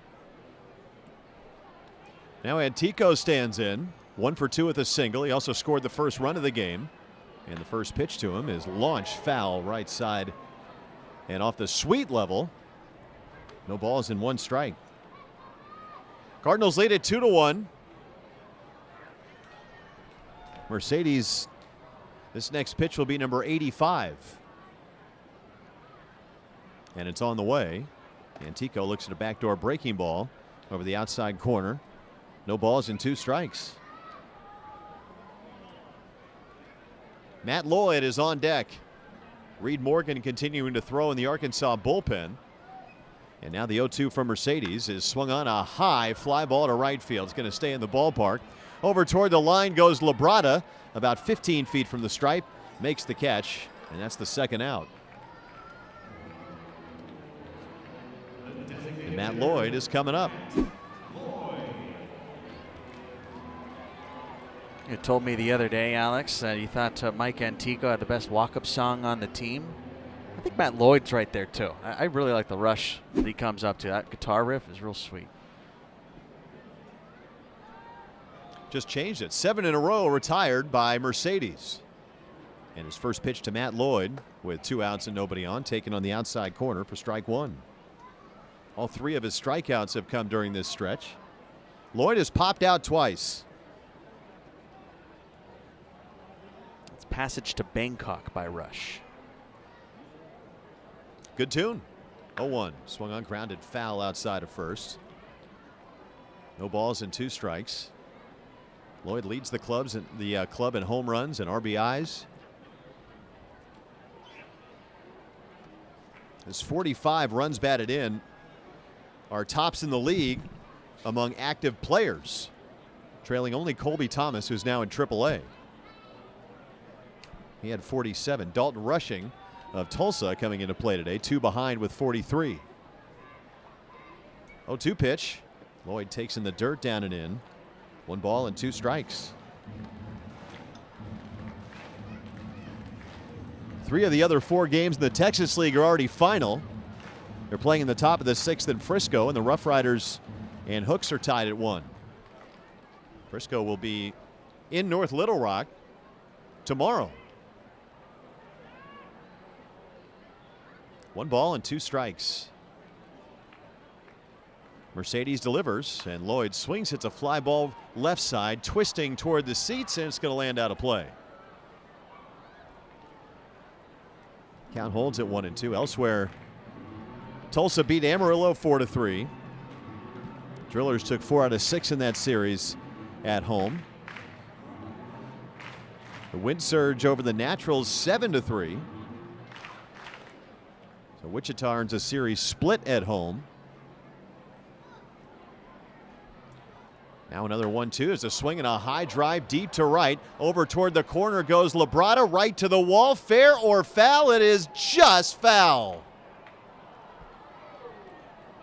Easily home run distance for Lloyd, and he missed a home run by about a foot. If that. That went over the foul pole. That was Ben Engstrand, the crew chief, keeping a watchful eye on it.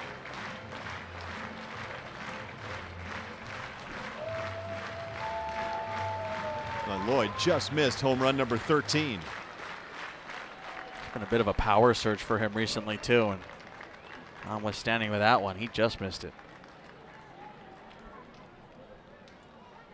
So Lloyd digs back in. Another 1-2 from Mercedes. Peering in. Jimmy Crooks is on deck.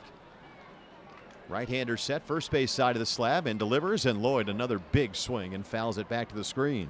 It's a big swing, but it's an even swing. You know what I mean? Like it's short. Yeah, he's real quick to the ball. He stays really tall. It's a great hack.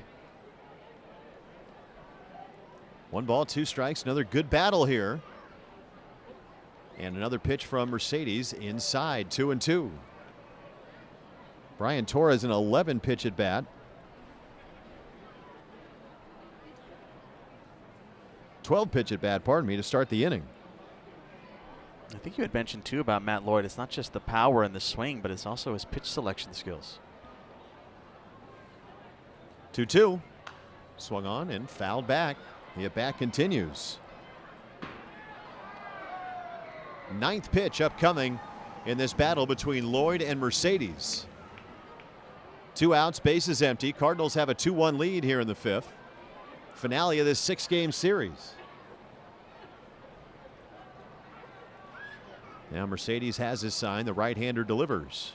And Lloyd swings. It's a line drive foul past Paul Benoit, coaching over at first.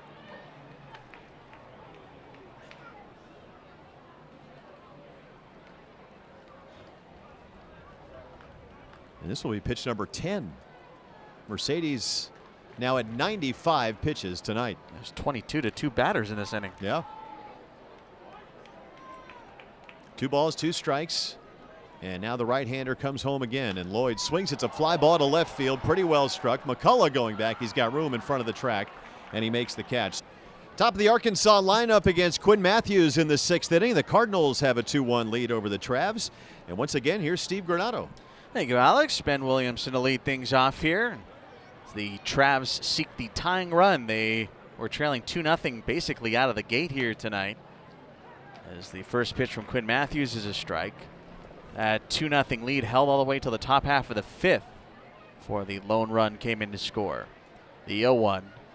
Swinging a foul tip. Ooh, that got a piece of Jimmy Crooks. He's going to walk it off. 4th of July weekend coming up here. Again, the team will be in town for 4th of July, the 5th and the 6th as well. Fireworks every one of those nights. So make sure to come out to the ballpark.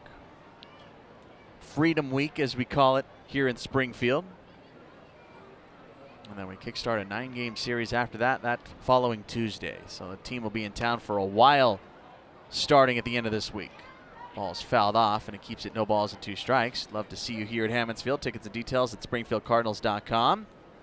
And, of course, first half championship clinched here in the North Division by this team as the 0-2 comes home. Little floater foul first base side. Keep an eye out for playoff tickets coming soon. Details TBD. They are on their way and being worked on, I promise you. Trying to pack this house and potentially 4 games here at Hammonds Field in September. The 19th, 20th would be that first round, games 2 and 3. Here's the 0-2, way outside. 1 ball and 2 strikes.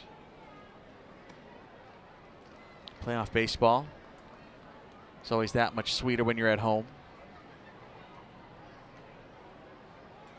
The 1-2 pitch is popped in the air foul. A couple of foul balls here from Ben Williamson. Of course, that much sweeter at home, but that much sweeter at home when you have a chance to clinch, too. Team obviously did not get that opportunity to dogpile on their own field. Rockfire, the 1-2. Hot shot liner, 1 hop, and it skips off of Rivas. Carries into shallow left field. That was a hot shot there from Ben Williamson. Put a runner aboard at first to lead off the inning.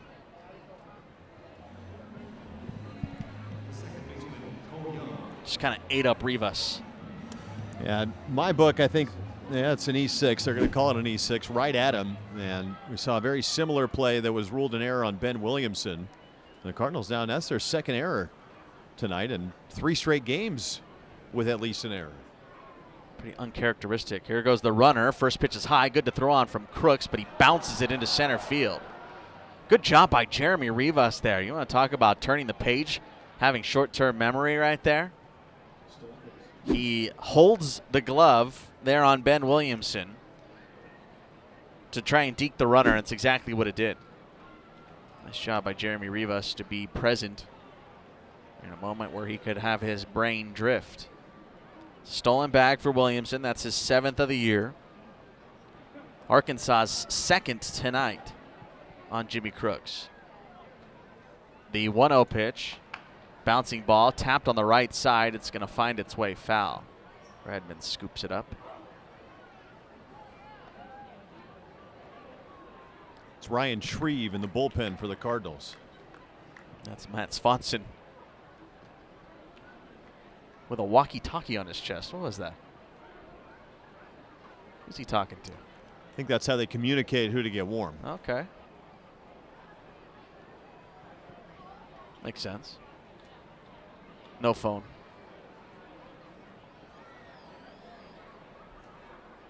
What if the battery dies?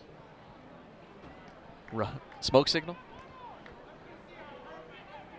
Runner at second. Bushberger at third has come in a couple of steps. Pitches in for a strike called, 1-2.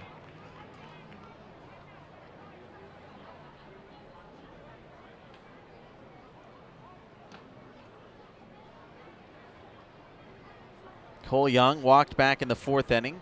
0 for 1 otherwise. Grounded out in the 1st. Pitch is lifted out to deep right field. Racing back as Church gets twisted around and makes the grab. Runner is going to see that, tag, and head to third. Williamson up to third base. Cole Young flies out. That's the first out of the inning. So after the air and the stolen bag, now a runner 90 feet from home. Harry Ford to the dish. As the Arkansas catcher an opportunity here to tie this ball game. Ford has twice flown out to left, and he will not see Quinn Mathews. Here comes Jose Lajer, the 4th-year manager, is going to make the move to the bullpen. So that's going to do it for Quinn Mathews in his Double-A debut, and I'm going to go ahead and say tip the cap. He looked pretty darn good here today in his first taste of the Texas League. He gets lifted after 5 1/3 innings of solid work. The only hit he allows is an infield single that went about 9 feet up the third base line. He exits and clearly is a little sour with himself, but I think he should pat himself on the back. He looked really good here today. And the Cards are going to turn it over to Ryan Shreve now. So Shreve will be the first call from the pen. He's going to be tasked with trying to keep that runner at third base and keep the lead intact as the Cards go to the bullpen for the first time tonight. Shreve, another Californian like Mathews before him, out from Sherman Oaks, out in North LA. That's quite a ways from South OC where Quinn Mathews grew up. Shreve was drafted by the Twins in 2019. Has since obviously come over to the St. Louis Cardinals. Was a Rule 5 pickup by the Cards. As he comes into the ball game, this will be his 24th appearance of the year. Just near the tops on the active roster. Leonardo Taveras is ahead of him by 1 at 25. Then Matt Swanson leads the club in appearances with 29 this season. So Shreve for Mathews, again 5 1/3 with 1 hit allowed. Right now 1 run. 3 walks and 3 strikeouts. Didn't hit anybody. No pitch clock violations.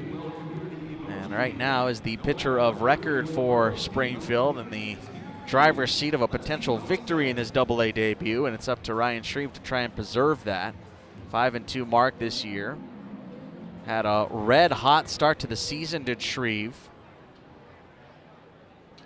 In April, a .82 ERA in 6 appearances. That ballooned in May with a 10.05 ERA in 9 appearances. Things kind of went sour for the right-hander. He's gotten it much back under control here in June. The final day of it, here's his first pitch. That's going to miss inside to Harry Ford. Again, tasked with trying to tie this ball game, if not more. Ford a pair of flyouts tonight. Runner at third base with one gone. Infield drawn in here in a tight pitcher's duel at Hammonds Field. Shreve's 1-0 pitch. Ford watches it skip in the dirt. 2 balls and no strikes. Medium depth for the outfielders straight up. Chandler Redmond, the first baseman, way off the line. About a third of the way to second base. They're stacked pretty tight on the left side of the infield. Rivas and Buschberger are. 2-0 pitch from Shreve. Ford bounces it right there, and it's going to sneak into left field. That's going to bring home the tying run. It's an RBI single. Harry Ford, 29 on the year. We're back to where we started.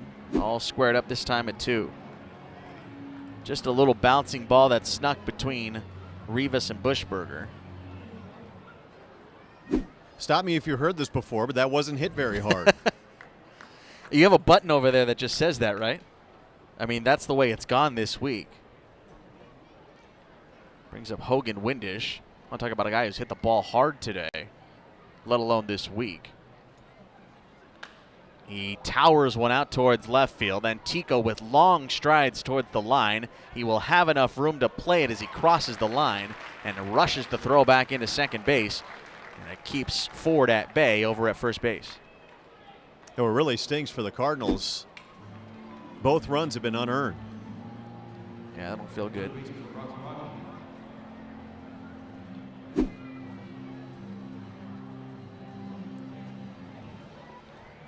I'm like 90% sure that's also a blown save for Ryan Shreve, too. This early in the game, I know it feels sacrilegious. Brock Rod into the plate, a pair of ground outs for the opposing third baseman.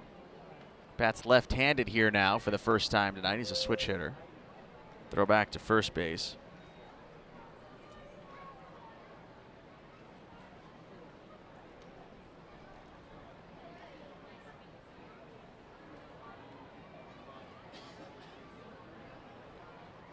Two gone, runner at first. Shreve coming home.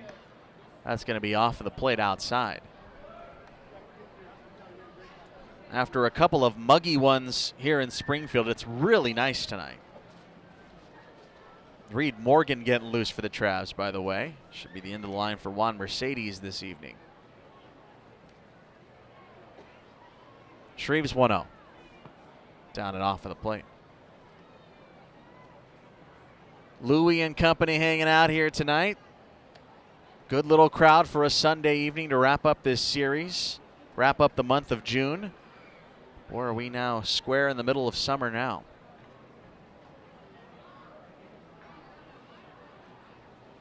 Two balls and no strikes. Shreve from the extreme first base side of the rubber was going to check in over there at first base. That's 2 throws to Harry Ford, who is a stolen base threat. 21 this year of 27. He leads the club in swipes. He also has been caught just as much as the team leader, Cole Young. So he and Cole Young lead the team with 6 caught. And there he goes for second, then puts on the brakes. The ball gets through Jimmy Crooks, so he'll cruise to second base.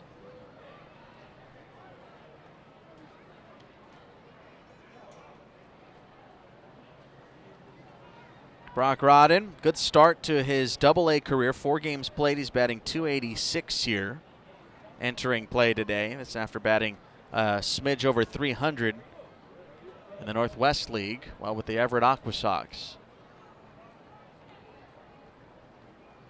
The 3-0 check swing he went around. 3-1. Everett, of course, I believe the closest affiliate to Seattle. It's only about a 40-minute drive down to T-Mobile out in Seattle, Washington. Can't get much closer than that. The 3-1 is in for a strike. I believe maybe without double checking all this, I think the closest affiliate to their parent club has got to be the St. Paul Saints. They're a stone's throw from where the Twins play. It's like 20 minutes.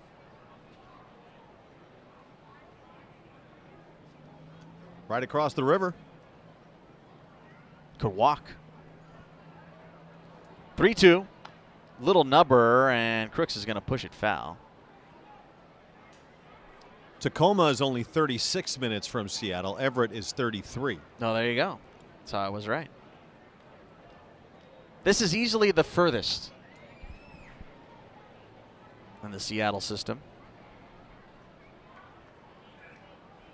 Here in Springfield, about 3 hours will get you to St. Louis.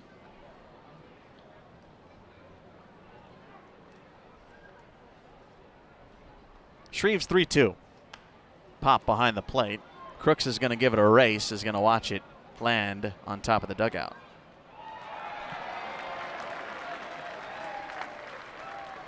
Nicely done. How many hats does she have? One-handed grab on that foul ball after a bounce. She was holding like 6 or 7 hats in the other hand. What are you doing with that many hats? It is a Ghost Panel cap giveaway, right? Yeah, Central Bank of the Ozarks giving us those hats. But she's got a couple more. I see a white and red one, 2 white and red ones, a black hat. How many hats did you bring? Not that sunny. Shreve steps off the rubber. For a second, I thought she was holding a baby.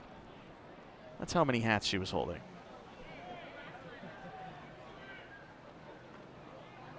Payoff. Smoker foul. Heads up over there. Down the first base line, down to both knees. That was Josh Morgan, the first base coach, doing his best Dancing with the Stars impersonation. Kind of a belabored at-bat here to try and find the third at. As Brock Rodden, tough customer here against Ryan Shreve. This is a couple of 3-2 pitches now.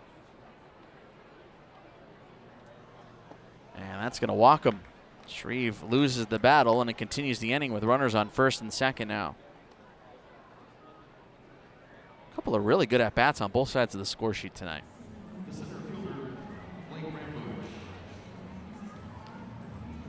Blake Rambush to the plate. Robbed by Redmond in the second, grounded out in the fifth. A run in the fifth and a run in the sixth here for Arkansas has tied this ball game at 2. It's a tight one at Hammonds tonight. This one bounced to the on-deck circle, and it's 0-1. We're in the top of the 6th inning, 2 on and 2 out.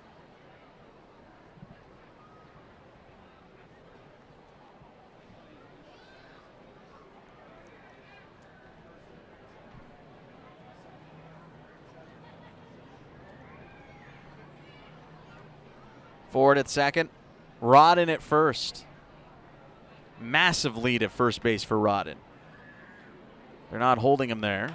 There's a hot shot towards second base. Dakota Harris on one hop. Hill throwing over to first base to close down the 6th inning. This ball game shifts to the home half of the 6th inning. It's 2-2 now, after Arkansas just tied it in the top half of this last inning. Bottom 6, we'll see Jimmy Crooks come to the plate. Pair of extra base hits for the Springfield catcher. Crooks a triple and an RBI in the first. And a hot shot down the line in the third for a double. That'll do it, by the way, for Juan Mercedes. His 4th appearance against Springfield this season is over. And going to the bullpen for the first time for the Travs, it's Reed Morgan taking over on the hill. His 22nd appearance this season in the minors. All with Arkansas. He'll miss upstairs and away. This is Jimmy Crooks, followed by Jacob Bushberger and Nathan Church. The 1-0 pitch. Crooks bounces it foul past the mercy sign on the first base side. Nearly 27 innings pitched in for Reed Morgan this season. Came out of South Carolina. Texas native, was a 13th rounder back in 2019. He's 27 now.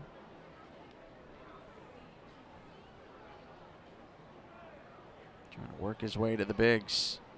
1 ball and 1 strike here as we open up the bottom of the 6th in a brand new ball game. Crooks hits a towering shot. Deep to right, just turn and watch, it's gone. Jimmy Crooks. Solo jack, his 3rd long ball of the year, and Springfield bounces right back on top. A quick response from the Cardinals catcher. It's 3-2. How about a 431-foot bomb? That's as deep as we've seen a ball hit here at Hammonds Field, about midway onto the Bill Rowe training facility in right field. No doubt. And for a guy that hit, I think it was 15 home runs, 12 home runs last year with Peoria. I have to look at the exact number. His third this year, second in 2 weeks, a good sign. Now here's Buschberger. Back-to-back jacks. Gone!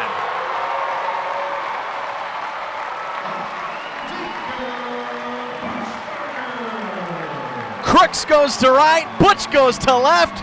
Springfield leads 4-2. Talk about a missile off the bat of Jacob Buschberger. 104, and he cranked it. Not a whole lot of doubt off the bat. He knew it. Good play out there on the berm by one of our fans sitting just below the video board. Wow. I mean, how about two electrifying blasts here at Hammonds Field on back-to-back pitches? I mean, nothing cheap about either one of those. All right, Nathan Church, you're up. Good luck following that show. Pitch is low, 1 ball and no strikes. Those were absolutely demolished. Both of them.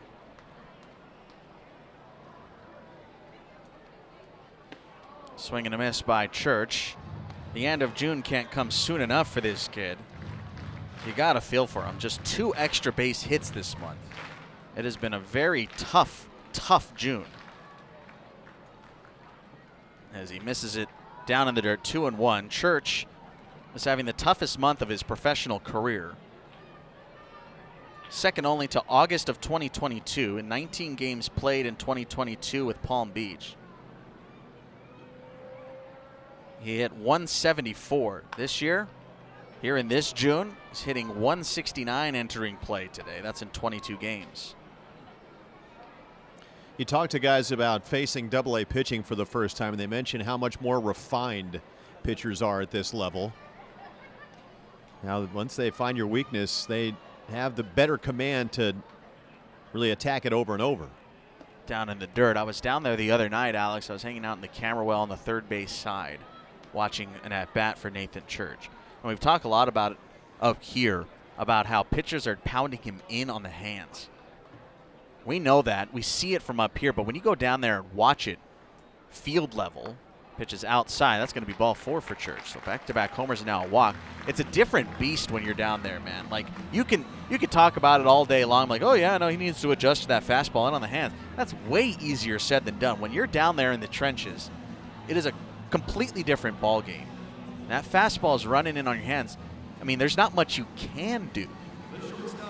Well, you have no choice but to try to adjust. The other, thing at play there is the fact that nobody knows their numbers and where they're kind of at more than the guys that are digging into the box. And the more at bats that don't go your way, in succession, human nature is to kind of grip a little bit, right? So kind of trying to reverse that trend can be a difficult task. But all you can focus on is the process and hitting the ball hard. My bad, Alex. No, that was my fault. As Jeremy Rivas comes to the plate. Long pause here. Now coming home. Rivas watches a strike. And for the most part, to Nathan Church's credit, I mean, over the last few weeks, I think the quality of his contact has gotten a lot better than the first couple weeks of the month. Yeah, he has adjusted. Jeremy Rivas will wait. Throw over to first. Rivas, on the flip side of Church here in the month of June, entering play today, had only struck out 8 times this month. 8 in the month of June. That's the fewest in any month in his career. As he watches one for a strike, now 0-2. He did strike out today, so that number is now 9. There's only one other month where he struck out fewer times, Alex. June of 2021. He struck out twice in 2 games played. That was the first month of his professional career. The 0-2. He fouls it off. First base side. We're talking about making adjustments. Jeremy Rivas has really cut down on the strikeouts this season. Of course, this whole team we've been touting all year as a team that just doesn't strike out a whole bunch. But you had a really, really good interview with Jose Lajera a couple of weeks back, and it really opened my mind to something that I thought I knew. Here's the 0-2 pitch. Rivas bounces it left side. This should be 2. Rivas is quick, though. Shovel to second. Cole Young's turn. No chance. Rivas is too quick. That's the first out on the fielder's choice to get Church out at second. You were talking to Jose Lajera, fourth-year manager for Springfield, about adjustments. Now, adjustments in the game, of course, is in every game. But it's something that is so normal that we talk about that he said something that I never considered. And it's that maybe you don't need to make adjustments, quote unquote, the way we think about it. What do I mean by that? Here's Chandler Redmond, pitch in the dirt, 1-0. He had mentioned that, yes, you need to adjust to the pitching. You need to adjust to what people are doing to you. But on the same breath, you need to focus on what you're good at and capitalize on that. You don't want to change everything you do just because someone is pitching you a different way now. The 1-0 is downstairs. Baseball is all about a game of jumping on mistakes. And I really, really liked that attitude from Jose Lajera. It's just such an even-keeled approach to this sport that you have to continually stay even-keeled in. Because you're going to fail more than you succeed. And it's easy to focus on those negativities. So why don't you try and focus on the positive things? 2-0, big swing by Redmond. It's 2-1. Yes, with 2 strikes, you got to kind of choke up and you got to do what you got to do. But if you're, got a couple pitches in you still, there's no point in caving, no point in chasing. Wait for what you're good at. If you're looking for a pitch on the outside part of the plate, wait for that pitch. Swing and a miss, and it's 2-2. You don't have to cave early in the count. Now, in a situation like this, 2-2, okay, let's shorten up a little bit here. Let's battle. Ready to hit a mistake, I think is the way that he put it, too, as you mentioned. It's just something I'd never really heard. Again, it's that adage of making the adjustment. You got to make the adjustment. It's something that's so pounded into you. I really like that other side of the coin. The 2-2 pitch. Swing and a miss. Down goes Redmond for strikeout for Reed Morgan. There's 2 away. Looks like Raul Alcantara, the lefty, is throwing in the Arkansas bullpen. Thank you, sir. We can be so, I wouldn't say lost in our ways, but so we think we know, right? We think we know everything about this game. Oh, yeah, you got to make the adjustments. But I really like how he broke down, well, what does that mean? We say it so much, what does that mean? As Harris lines it to left field. That's going to get down all the way to the wall. The speedy Rivas on his way to third base to go to Harris on his way to second base. That's his first extra base hit here at the AA level.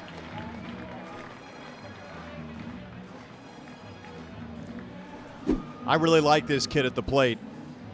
I mean, he's aggressive, there's no doubt, but he has such a good feel for the barrel. I mean, it's only been a few games and a small sample size as Christian Colon comes out to the mound. Looks like we're going to see Raul Alcantara here to face the lefty Brian Torres, but you just feel confident that he's going to find the barrel, I think. And he's hit a couple balls hard today. He's been impressive.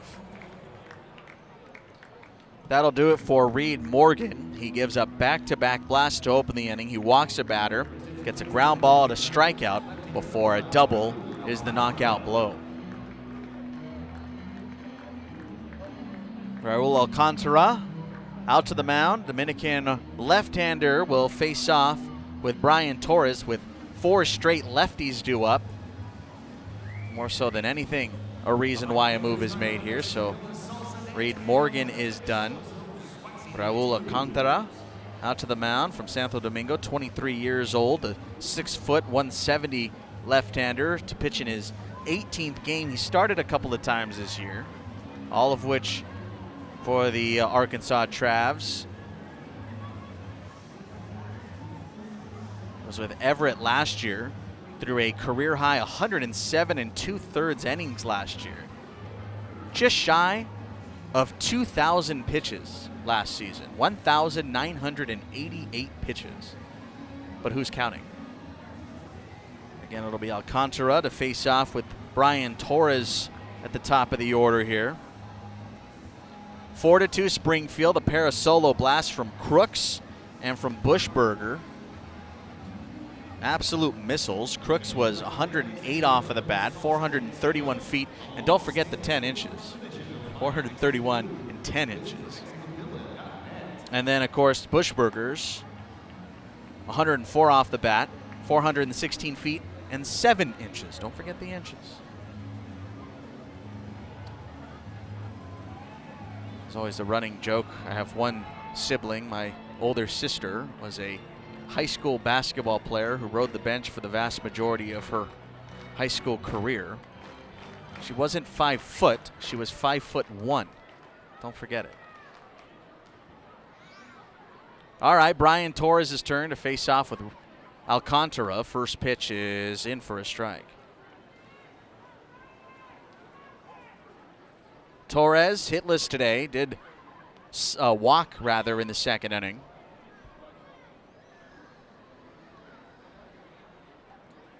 The 0-1 is bounced foul.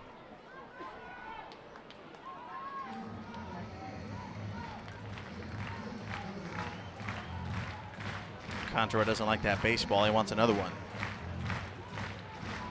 Just past the 8 o'clock hour here in Springfield. 4-2 Springfield leads it. We're in the last of the 6th. Trying to tack on a few more with 2 gone. Torres, of course, one of the toughest in the league to get down. The 0-2. Way outside, 1 ball and 2 strikes. Didn't get him to chase it. Rivas at third base, Harris at second.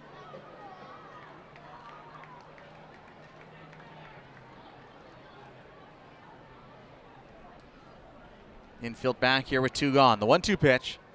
Torres, a little floater, nubbed out towards left field. It's going to hang up for Morgan McCullough. And the Travs left fielder puts it home. We send this ball game to the top half of the 7th inning. Springfield leading now 4-2. Brand new ball game. Cardinals had in the home half of the 6th, tied at 2, and then they responded with 2 quick blasts against Reed Morgan. Ryan Shreve's first pitch of the 7th is a called strike. The batter here is Victor Labrada. Labrada hitless today, did walk and score in the 5th. The 0-1 pitch from Shreve. Slider just misses down and off the plate for a 1-1 count. So Buschberger hits home run number 4. Jimmy Crooks hits home run number 3. A team that has lacked the power numbers this season starting to creep back into the conversation as Labrada laces one to left field for a leadoff single.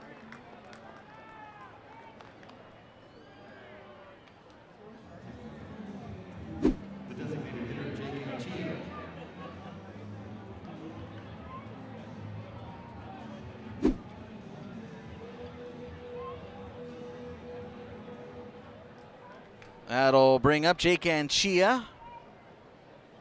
Heading into play today, 12 of his previous 17 hits had gone for extra bases.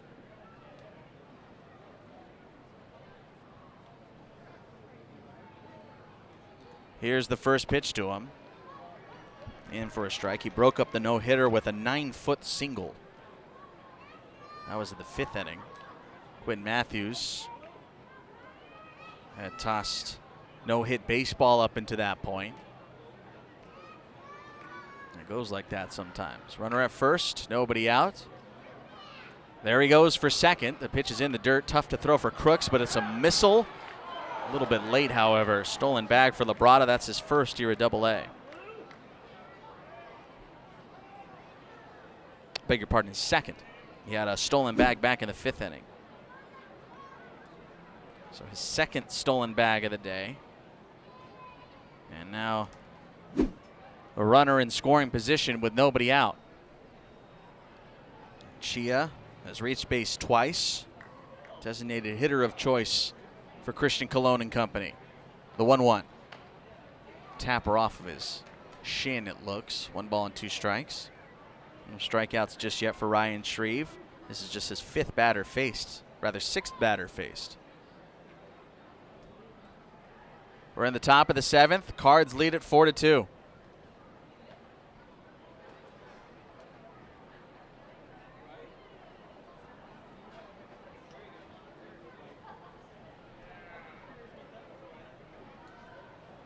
Next offering is going to be on the outside corner for a called strike 3. Painted the outside edge, and Anchio, window shopper, is strikeout victim number 1, and the first out here in the 7th. Good backdoor changeup from Shreve. First time he showed him that offering. A couple of sinkers in on his hands and a slider. Just froze him. Love to see it. Morgan McCullough now the batter. Hitless today, 0 for 2. Crooks wants it outside, and that's exactly where he's going to get it. Painted it for strike 1.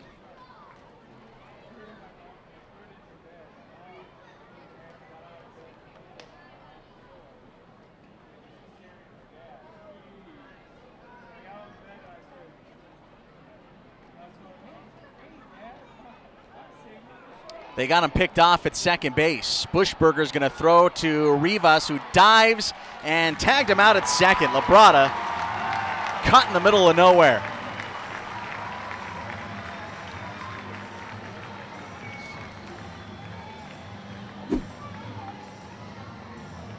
Good time for that by Ryan Shreve. Labrada kind of dancing off the bag. And Shreve that inside move, and Labrada cut down. Well done on the rundown as well by the Cardinals. Yeah, Labrada had kind of been dancing all night long on the base paths. He's been really trying to force the issue. That's paying attention to the game for Shreve, too. Yeah, he caught him that time. Pitch is home for a strike. Not just the game, but the series, and understanding what Labrada's trying to accomplish at second base. How many steps he takes when he gets that running lead before he tries to go to third. It's a great job by Ryan Shreve. Yeah, just really trying to get in your head there. Yeah. And he fought back, got right back in his head. Here's the 0-2. Crushed out towards right center field. This has got to land in the outfield grass. Trying to hustle to second. The throw is turned in by Church. The tag at second. They got him! Flex on him, Nathan Church. Morgan McCullough tries to stretch it into a double. The Travs can't believe the call. As if you needed another reason to not run on Nathan Church. We found one more. That's his 9th outfield assist this season. He nabs the runner to end the inning, and we'll see if the Cardinals can use that as a little extra motivation here in the home half of the 7th. Mike Antico to lead it off. Pitch is on the corner for a strike. This has been a well-played baseball game. Seen guys testing arms, seen guys trying to take the extra base, some hustle, some good at-bats, really long at-bats. Some fine defensive plays on both sides of the card. Here's the next offering, and Tico checks his swing. Third base umpire Brandon Tipton says nope. It's 1-1. And Tico, single here tonight. Also scored in the first inning. The 1-1 lifted out of play towards the bounce houses to our left. Will rattle around on the slides. 1-2.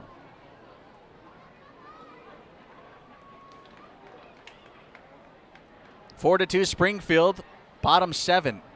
1-2. And Tico, cue shot off the end of the bat, is Rodden, gloves and throws to get him at first base. Draws up Matt Lloyd. Just missed home run number 13 a couple innings ago.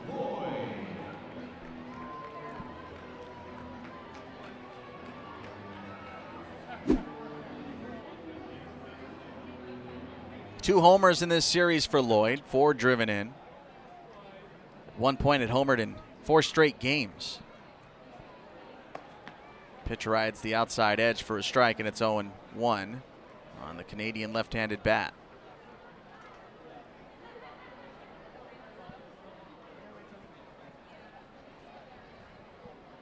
Shift to the right side of the infield. The 0-1 pitch is down and off for a 1-1 count.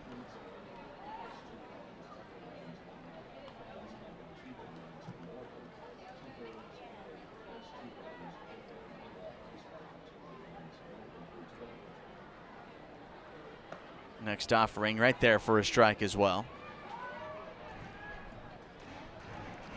2 runs in the first for the Cardinals, 2 runs in the 6th as well. A run in the 5th and a run in the 6th for Arkansas. The 1-2 to Lloyd is skewered foul. Heads up on the third base dugout. Looks like it'll be Jack Ralston, Steve, for the 8th inning for the Cardinals. Ralston to relieve Ryan Shreve. In all likelihood. The 1-2 pitch again to Lloyd. He pokes it foul. We have seen Ralston once in this series. Picked up a hold a couple of nights ago, an inning and a third shutout baseball with a strikeout.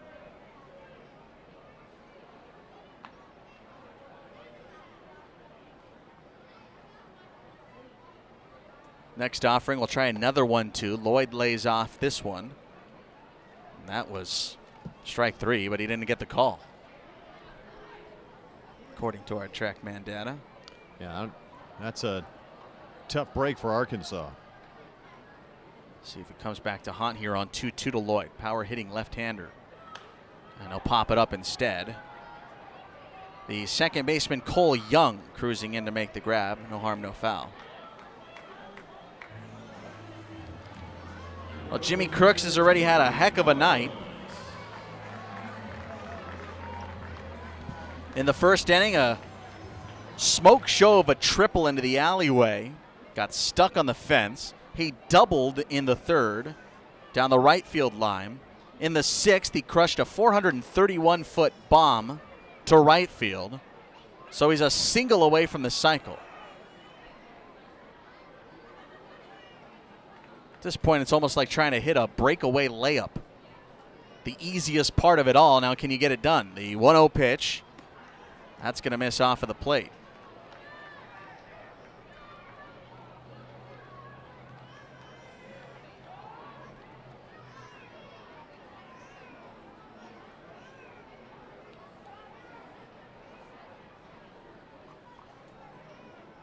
And this one will be checked on. 2 balls and 1 strike.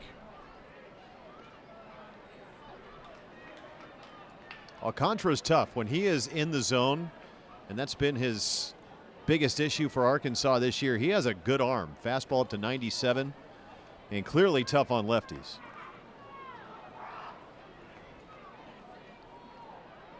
Two and 1 here on Crooks. Cardinals catcher trying to etch his name into Springfield history. The 2-1 is in for a strike.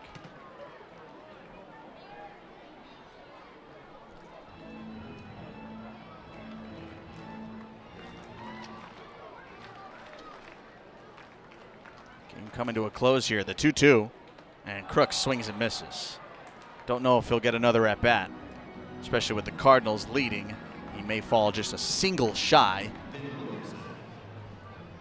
Springfield holds the lead with 4 runs on 7 hits, 2 errors, 2 runs, 4 hits, no errors for Arkansas. As we go to the 8th, once more, here's Alex Jensen. It's Jack Ralston on for the Cardinals in the 8th inning, and his first pitch to Ben Williamson. A fastball swung on and missed. No balls and 1 strike. Ralston for the season making his 15th appearance. 1-0, a 3.76 ERA. And the top of the Traveler lineup here in the 8th. 0-1 pitch is a split missing low. 1 ball and 1 strike. Final line for Ryan Shreve. Inning and 2/3 of scoreless relief. Allowed 3 hits, a walk and a strikeout. 1-1. Another split taken low. 2 balls and 1 strike. Ralston making his 2nd appearance of the series. He pitched on Wednesday. A scoreless inning and a third. He has allowed just 1 run in the month of June. That's over 7 appearances. 2-1 pitch is fouled back to the screen by Williamson. 2 balls and 2 strikes. It has been a remarkable turnaround for Ralston, who entered play on May 12th with an ERA of 18. Since then, he's allowed just 3 runs over his last 10 appearances. Several of those multi-inning. 2-2 pitch, outside. 3-2. Ralston, a 7th-round pick in 19 out of UCLA. Fastball curve and a split, 6'6", 250 out of Santa Clarita, California. 3-2 to Williamson, who's 0 for 3. And the pitch on the way from Ralston is swung on and sprayed foul right side out of play. Williamson, Young, and Ford for the Travs. They have 4 hits. The Cardinals have 7. Both runs scored by Arkansas today, unearned. Now another 3-2. Swinging a comebacker, speared on one hop by Ralston. Sprints halfway to first, underhands to Redmond on the bag. 1 away. And there's the split. It can be a devastating weapon for Ralston. As I mentioned, in the month of June, 7 appearances, 15 1/3 innings. He's allowed just 5 hits and 1 run. Opponents batting 102 against him. As Cole Young stands in 0 for 2 with a walk this evening. Left-handed hitter, first pitch inside, ball 1. Final meeting of the season between the Cardinals and the Travelers. And the final day of June. 1-0 pitch. Fastball taken on the outside corner for a strike. And it's 1-1. Cardinals will be off to Springdale, Arkansas to start a series against the Naturals tomorrow. The Travs will head home and take on the Frisco Rough Riders. 1-1 delivery. That's taken a high strike at 94 and the count 1-2. Ralston in the clinching win for the Cardinals to seal up the first half. 10 up and 10 down over 3 1/3. 1-2. Off speed, high and outside. 2 balls and 2 strikes. 4 strikeouts in that appearance for Ralston. Credited with the hold. It was Brandon Komar getting the win. 2-2. Swinging a fly ball to right field. Routine for Church. 1 step back. Now takes 1 step toward the infield. Makes the catch. And quickly 2 away. Young is 0 for 3. And now Harry Ford will bat with 2 outs. And the base is empty. Cardinal fans all season long, Pete and Jerry's Home Run Eggs, the official egg partner of minor league baseball, invites you to show off your excellent moves in the Shelley's Shake Ya Tail Feather Dance-Off for your chance to win free eggs. As Harry Ford digs in against Ralston, 2 outs, base is empty. Ford 1 for 3 with an RBI single. And the first pitch from Ralston, the split on the outside corner for a strike. 0-1. Pete and Jerry's Eggs are in a league of their own. Their hens are free to frolic under sunny skies on small family farms, laying eggs with impeccable taste and quality. Find them at your local supermarket and bring them home today. 0-1 pitch rather, misses high. 1 ball and 1 strike. Just a beautiful night in Springfield, Missouri. It comes along with a gorgeous sunset.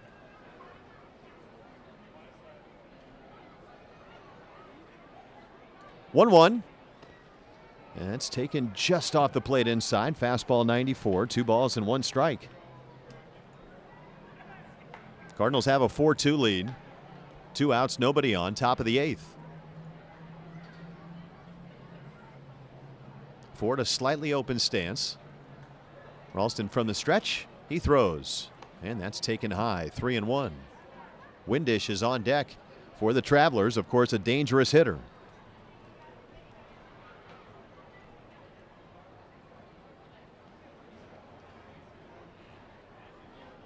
Infield a step to pull. Outfield room in left center. 3-1 on the way. Swung on in a high deep drive to left. Antico is going back, room out there just in front of the warning track. He's got it and the inning is over. Harry Ford just missed it, and for Jack Ralston it's a 1-2-3 top of the 8th. 7.5 in the books from Hammonds Field. Jacob Buschberger will lead off the bottom of the 8th for the Cardinals against a new pitcher for Arkansas. It's the right-hander and the Texas League ERA leader, Logan Evans. Springfield leads Arkansas 4-2. And Buschberger, Church, and Rivas do against Evans, who has moved to the bullpen. making his 10th relief appearance. He started his first 10 appearances of the series. He has 8-2 on the year, a 1.47 ERA. And since moving to the bullpen at the beginning of the month, 3-0, a 270 earned run average. As Buschberger stands in, he's had a good day, 2 for 3 with 2 RBIs, a home run and a double, and he takes a fastball just off the plate outside for ball 1. Buschberger and Crooks have driven in all 4 runs for the Cardinals tonight. Slider outside from Evans, and it's now 2-0. Evans was drafted out of the University of Pittsburgh. He has really burst onto the scene for the Mariners. There's a reason they moved him to the bullpen. 2-0 now. Buschberger a swing and a miss at a cutter, and it's 2-1. They think maybe there's a chance he'll be able to help the Mariners in the big leagues this year.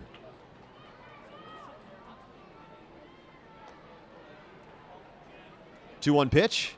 Outside, 3-1. Buschberger with his 2 for 3 night has extended his on-base streak to 14 consecutive games. His home run, the second of back-to-back in the 6th with Jimmy Crooks as he takes inside for ball 4. It's a leadoff walk for Buschberger as the Cardinals look for insurance, with Matt Swanson beginning to throw in the Springfield bullpen. And that will bring Nathan Church to the plate. Final line for Raul Alcantara. Inning in the 3rd scoreless, did not allow a hit. No walks and a strikeout. They've just gone final in Frisco. The Rough Riders over Corpus Christi 5-3. Church 0 for 2 with a walk. First pitch to him is a slider taken inside, 1-0. Rodden even with the bag at 3rd. Lights beginning to take effect here at Hammonds Field. 1-0 pitch. Church swings. It's a bouncing ball over the mound toward the middle. Bobbled by Young. Everybody's safe. That'll be a base hit for Nathan Church. Young going a long way to his right and just could not secure the baseball. And even if he did, at best the Travelers would have gotten just the force at second. So the Cardinals in business here, 2 on and nobody out. And Jeremy Rivas is coming up.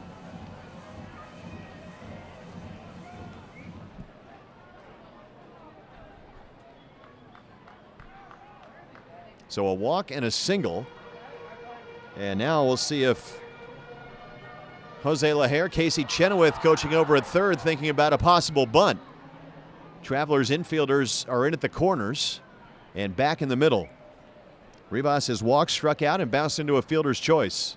First pitch from Evans. Rivas shows bunt, takes outside, ball 1. Chandler Redmond is on deck for the Cardinals, leading 4-2 in the bottom of the 8th.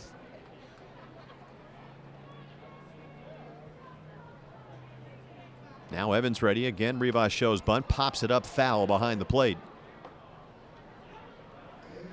And the count 1-1. Evans has excellent stuff. He throws 6 different pitches.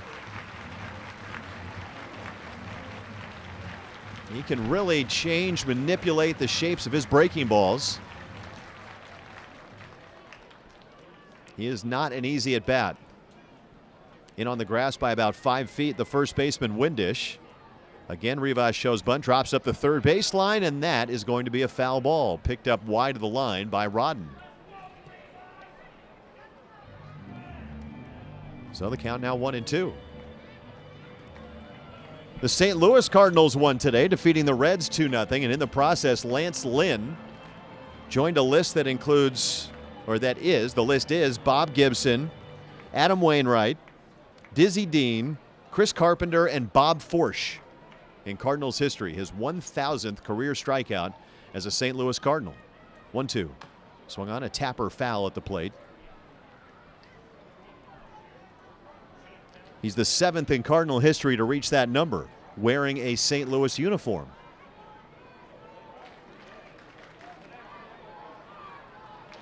That's quite a list. I mean, that's like the who's who of starting pitchers that have worn a Cardinal uniform. Now the 1-2. Rivas fouls it back to the screen. The at-bat continues. That got me thinking, how many Cardinals have struck out 1,000 times? Well, the Cardinal that has struck out the most, Ray Lankford, 1,449 times. That's not the one I would have picked. In a Cardinal uniform, of course, yeah. Well, you always think of the guys that are that's one of the records that it's usually sluggers who have been there the longest. Jim Edmonds was also up there. Yeah, that makes sense. I took a little digging, so that makes sense. I may be missing a guy or two. Now another 1-2. That's swung on and hit in the air to left field. Shallow. Charging in is McCullough. It bounces in front of him for a base hit. Buschberger had to hold at second to make sure that ball would drop. And the Cardinals now have the bases loaded with nobody out here in the bottom of the 8th, and Chandler Redmond is coming up. So after Rivas could not get the bunt down, he loops a single into left. And the Cardinals an opportunity to break this game open here in the 8th inning. That's a nice little deke from Morgan McCullough. Yeah, of course you knew they were going to have to hold up, but he did a real good job of selling like he was going to make that grab. Huge spot here. Yeah, with nobody out. Sorry, Steve. The Buschberger, of course, had to make sure that ball dropped. They are asking for noise. They are getting it. Redmond is 0 for 3. He was robbed of a home run, which would have been his 60th career long ball in the second. Cardinals lead at 4-2. Bases loaded. Nobody out here in the 8th. Infield in at the corners, back in the middle. Springfield does not have a grand slam this year.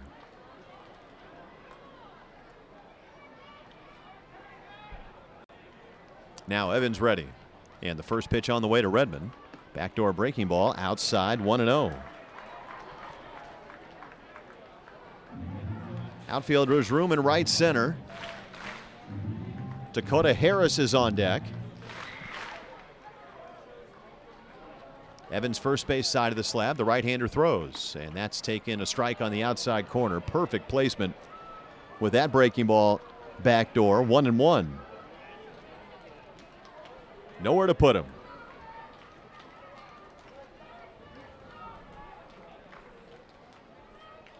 1-1 pitch. Swung on, bounced on the left side, ranging to his right. It's fielded by the shortstop Williamson. He has one play, and he gets the force at third base, but Buschberger comes in to score, and it's now 5-2 Cardinals. So it's an RBI for Redmond. Church erased at third base on the 6-5 force. And Rivas goes to second on a fielder's choice. And now Dakota Harris will bat with one out, runners at first and second, and a 5-2 Springfield lead. 22nd RBI of the season for Redmond as he continues to build on his Springfield record, the 218th of his career here with the Springy Cards. First pitch to Harris, a check swing, it goes around on that fastball, 97, 0-1. Harris 1 for 3. This is a good test for him, one of the best in the Texas League, and Logan Evans on the mound. 0-1 delivery. Swung on, lined up the middle. That's a base hit headed for left center field. Rounding third to score is Church. On his way to third is Redmond. It's now 6-2. A shot back up the middle by Harris. And his second RBI of the series. And the Cardinals now have a 4-run lead. That's a real nice swing there from Dakota Harris. Had to go down to get that pitch, that fastball down in the zone. Dropped down, dropped his hands, quick to the ball, smoked it up the box. That's a real good swing there. So Rivas scores from second. Redmond goes from first to third. Still just one out for Harris. In 5 games with the Cardinals now, his 4th hit. And his second today. And here's Torres now. And the first pitch to him is swung on, dribbled foul behind the plate. No balls and 1 strike. So 2 runs home here in the 8th. 6-2 Cardinals in front of 3,111 on a Sunday evening in downtown Springfield. Even with the bag at third is Rodden. And the 0-1 from Evans. Torres takes down and in. 1 ball and 1 strike. Leadoff walk, the Cardinals have made Evans pay. Walk, then 2 straight singles, the RBI fielder's choice, and another single. Torres is 0 for 3 with a walk. And the 1-1. Backdoor breaking ball in there for a strike. 1-2.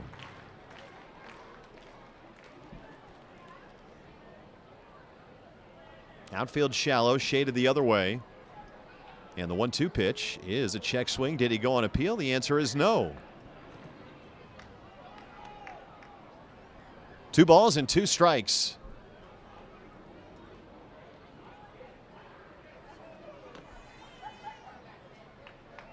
Now Evans ready, first base side of the slab. And he throws, and Torres takes high. It's now 3-2. There is action in the Arkansas bullpen. Evans, after moving to a relief role. Jared Bayless throws for the Travelers. 3-2, runner goes. It's taken, low, ball 4. So Torres walks, and the Cardinals have the bases loaded again. Still just 1 out, and Mike Antico is coming up. He's going to face a new pitcher as Christian Colon comes out of the dugout for the Travs, and they're going to go to Jared Bayless in the bullpen.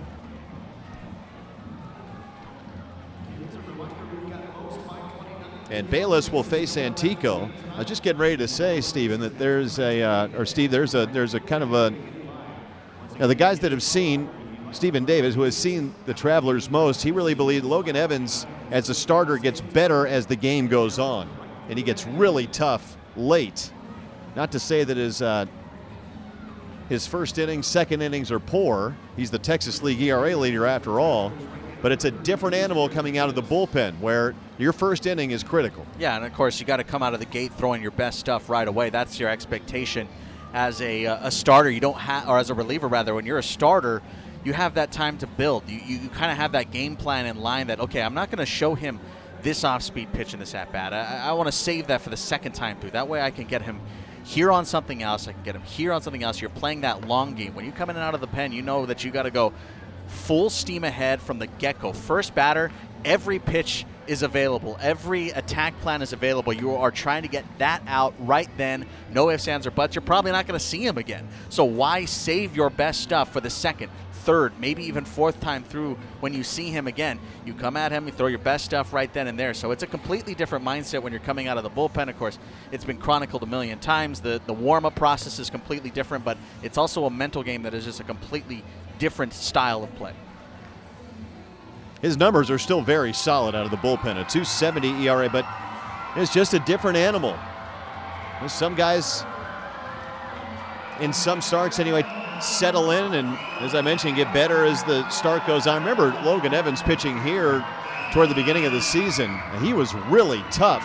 When you got second, third time through the lineup, he has so many weapons that he gets tougher as the game goes along, which is really hard to do for a starting pitcher.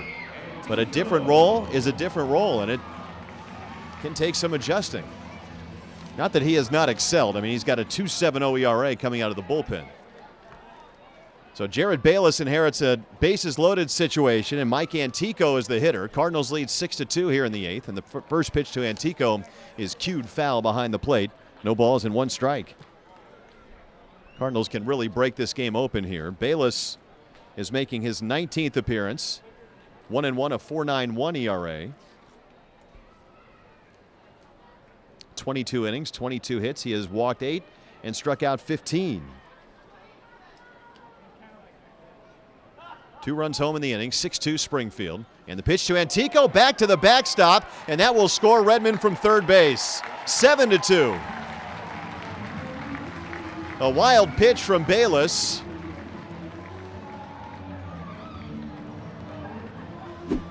Redmond home, Harris to third, and Torres to second.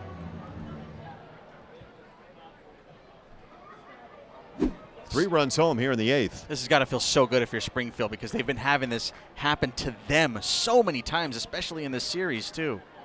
Now the infield in. And the 1-1 to Antico. Inside hit him. So it got Antico on the left arm guard as he began his swing, was able to hold the barrel back. And that loads the bases once more. And the 8th man to hit in this inning, Matt Lloyd, will come to the plate. And it's always been these later innings on the flip side for Springfield. They give up the big runs later in the game here this week.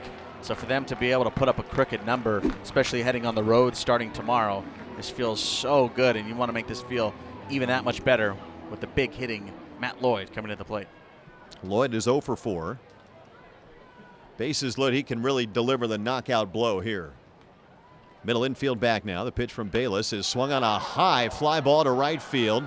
It's not going to carry out of here in medium deep right field. Labrada had trouble seeing it, and it's going to fall. And now the throw coming into second, and Antico is forced out. So it goes in the books as a fielder's choice. Labrada lost it up above the lights. In to score is Harris. It's now 8-2, and Antico, he had to stay close to the bag at first because of how close the fly ball was to first base. And Labrada has a good arm, picked it up through to second for the force. It's the old 9-6 put out. They call it a fielder's choice. I don't think that was any fielder's choice that time around, but they'll gladly take the out at second. They needed that in the worst way possible. So it's an RBI fielder's choice for Lloyd. And now Crooks will bat. And still the cycle in his sights. A single away. First pitch from Bayless. And Crooks takes inside a slider, ball 1. That run charged to Evans. He is the last 2 runs charged to Evans. He's still responsible for Torres at third base. 8-2 Springfield, a 4-run 8th. And the 1-0 to Crooks, who is 3 for 4. And that's taken high and outside, and it's 2-0. Buschberger, who began this inning with a walk, is on deck.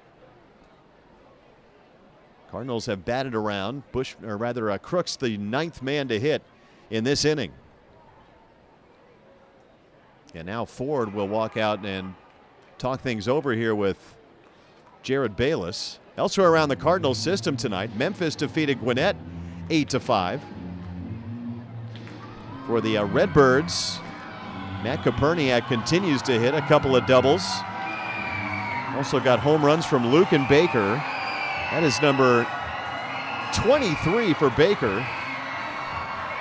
Jared Young homered, as did Gavin Collins for the Redbirds. In High A, Peoria fell to Quad Cities 4-1, and Palm Beach lost to St. Lucie 5-1. So 2-0 to Crooks. Infield to pull, outfield straight away. And the pitch from Bayless is taken, a strike on the inside corner. 2 balls and 1 strike. Walk, single, single, fielder's choice, single, walk, hit by pitch, fielder's choice. Here in the 8th. 2-1 pitch, way outside, tried to backdoor the slider. 3 balls and 1 strike.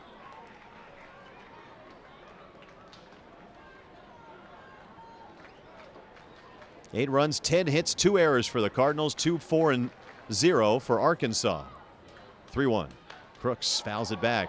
Good hack at that changeup from Bayless. 3-2. In the big leagues, boy, the Cubs continue to slide.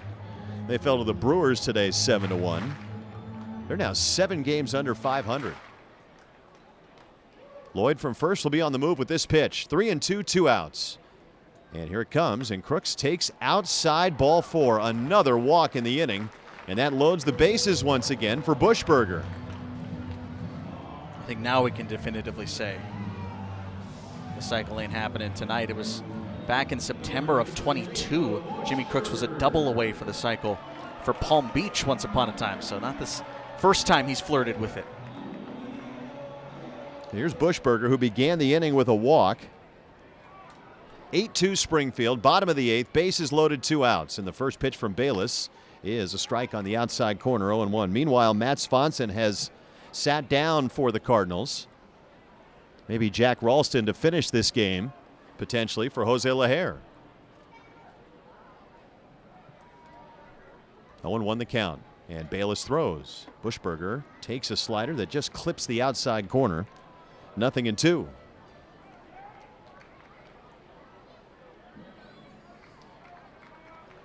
Buschberger, a double, a homer, a walk. He is 2 for 3. 0-2. Way outside with the slider. 1 ball and 2 strikes. Cardinals, this has been a welcome little breakout here.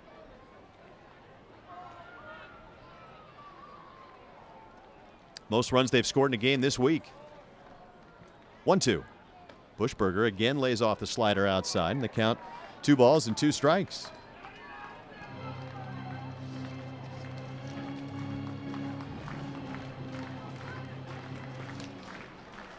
Torres at third, Lloyd at second, Crooks at first. And another 2-2 on the way from Bayless, and Buschberger fouls it back, stays alive. Count holds at 2-2. Again, this is the final matchup between these two clubs in the regular season. Cardinals are headed to the postseason by virtue of their first half title. The Travelers will be battling in the second half to try and reach the postseason for, I believe, what would be the 3rd straight year. Now another 2-2. Buschberger waves at a slider down on strikes, and the inning is over. The Cardinals, though, break this game open. 4 runs in the 8th inning on 3 hits. And we go to the bottom of the 9th. Jack Ralston will try and close this out as we have played 8 at Hammonds Field. 8-2 Cardinals on the Garrison Roofing Cardinals Radio Network. Jack Ralston, his 2nd inning of work. The big right-hander out of the stretch delivers a split for a strike to Windish, and it's 0-1. Windish, Rodden, and Rambush for the Travs. Single runs in the 5th and 6th. And Ralston, the 3rd pitcher of the night for the Birds, delivers and misses low and outside. 1-1. Ralston a 1-2-3/8. We saw the debut in Double-A of Quinn Mathews. He was impressive. 5 1/3, just 1 hit, 2 unearned runs, 3 walks, 3 strikeouts. 1-1. A split on the inside corner for a strike. And it's 1-2. It's a pesky Arkansas offense. And for Mathews, the minor league's strikeout leader, the fewest Ks he's had by 3 in a game this year. 1-2. Foul at the plate by Windish. Count holds at 1-2. The Cardinals, 2 runs in the 1st, 2 in the 6th, and 4 in the 8th. And quite a jolt for the Birds tonight. Those back-to-back homers in the 6th inning, after Arkansas had come back to tie the game with single runs in the 5th and 6th. 1-2 now from Ralston. Swung on and lifted to right field. Routine for Church. Over toward the line, makes the catch. 1 away here in the 9th.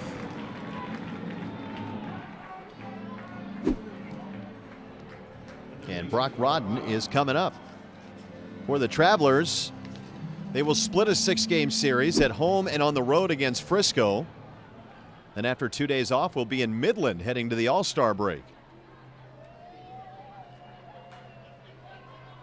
Here's Rodden, who's 0 for 2 with a walk. Switch hitter batting left. Ralston delivers and paints the outside corner with a fastball for strike 1. Meanwhile, for the Cardinals, it'll be that split 6-game series against Northwest Arkansas, and then back here for 6 heading into the All-Star break to take on the Wind Surge. 0-1 from Ralston. Taken a little bit low. 1 ball and 1 strike. Ryan Shreve is in line for the win tonight. Inning in 2/3 of scoreless relief.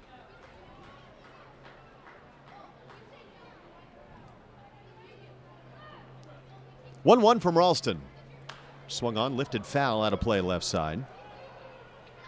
Really is hard to believe on this final day of June that this is the last time these two teams will see each other in the regular season. We still have 2.5 more months to play.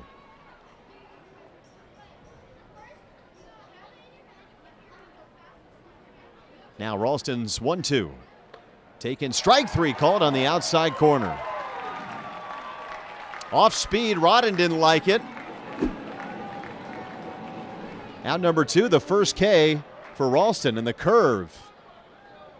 And getting the benefit of a high strike there. We haven't seen the strike called in that upper quadrant very often tonight. So now Blake Rambush stands in. 2 outs, bases empty. Top of the ninth, 8-2 Springfield. And the first pitch from Ralston right down the middle for strike one. A curveball coming over the top looks so funky out of his hand. He has kind of that little hitch with his shoulder since he kind of leans left and the arm comes flying off on the right. It's a little deceiving. It certainly helps his deception. There's no doubt about that. 0-1. Swing and a miss. Blew it by him at 94. Now the count 0-2.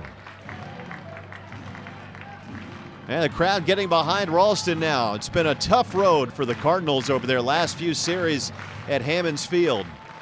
Trying to end this one on a positive note. 0-2. And the pitch on the way, and Rambush takes high. Springfield fans, they're aware. They're talking about it, how they've struggled here at home. So to be able to end this series with a victory is huge. Now another 1-2 pitch, and Rambush swings. It's a bouncing ball on the right side, ranging to his right. Redmond has it, stops, throws to Ralston on the bag. This ball game is over. A 3-1 putout, and a much-needed, well-deserved win for the Cardinals in the series finale at Hammonds Field as they defeat Arkansas by the final of 8-2. And for Springfield, they snap a 3-game losing streak and will head out to Northwest Arkansas with a win in the series finale. And the Cardinals, having come into play today, having dropped 11 of their last 12 here at Hammonds Field,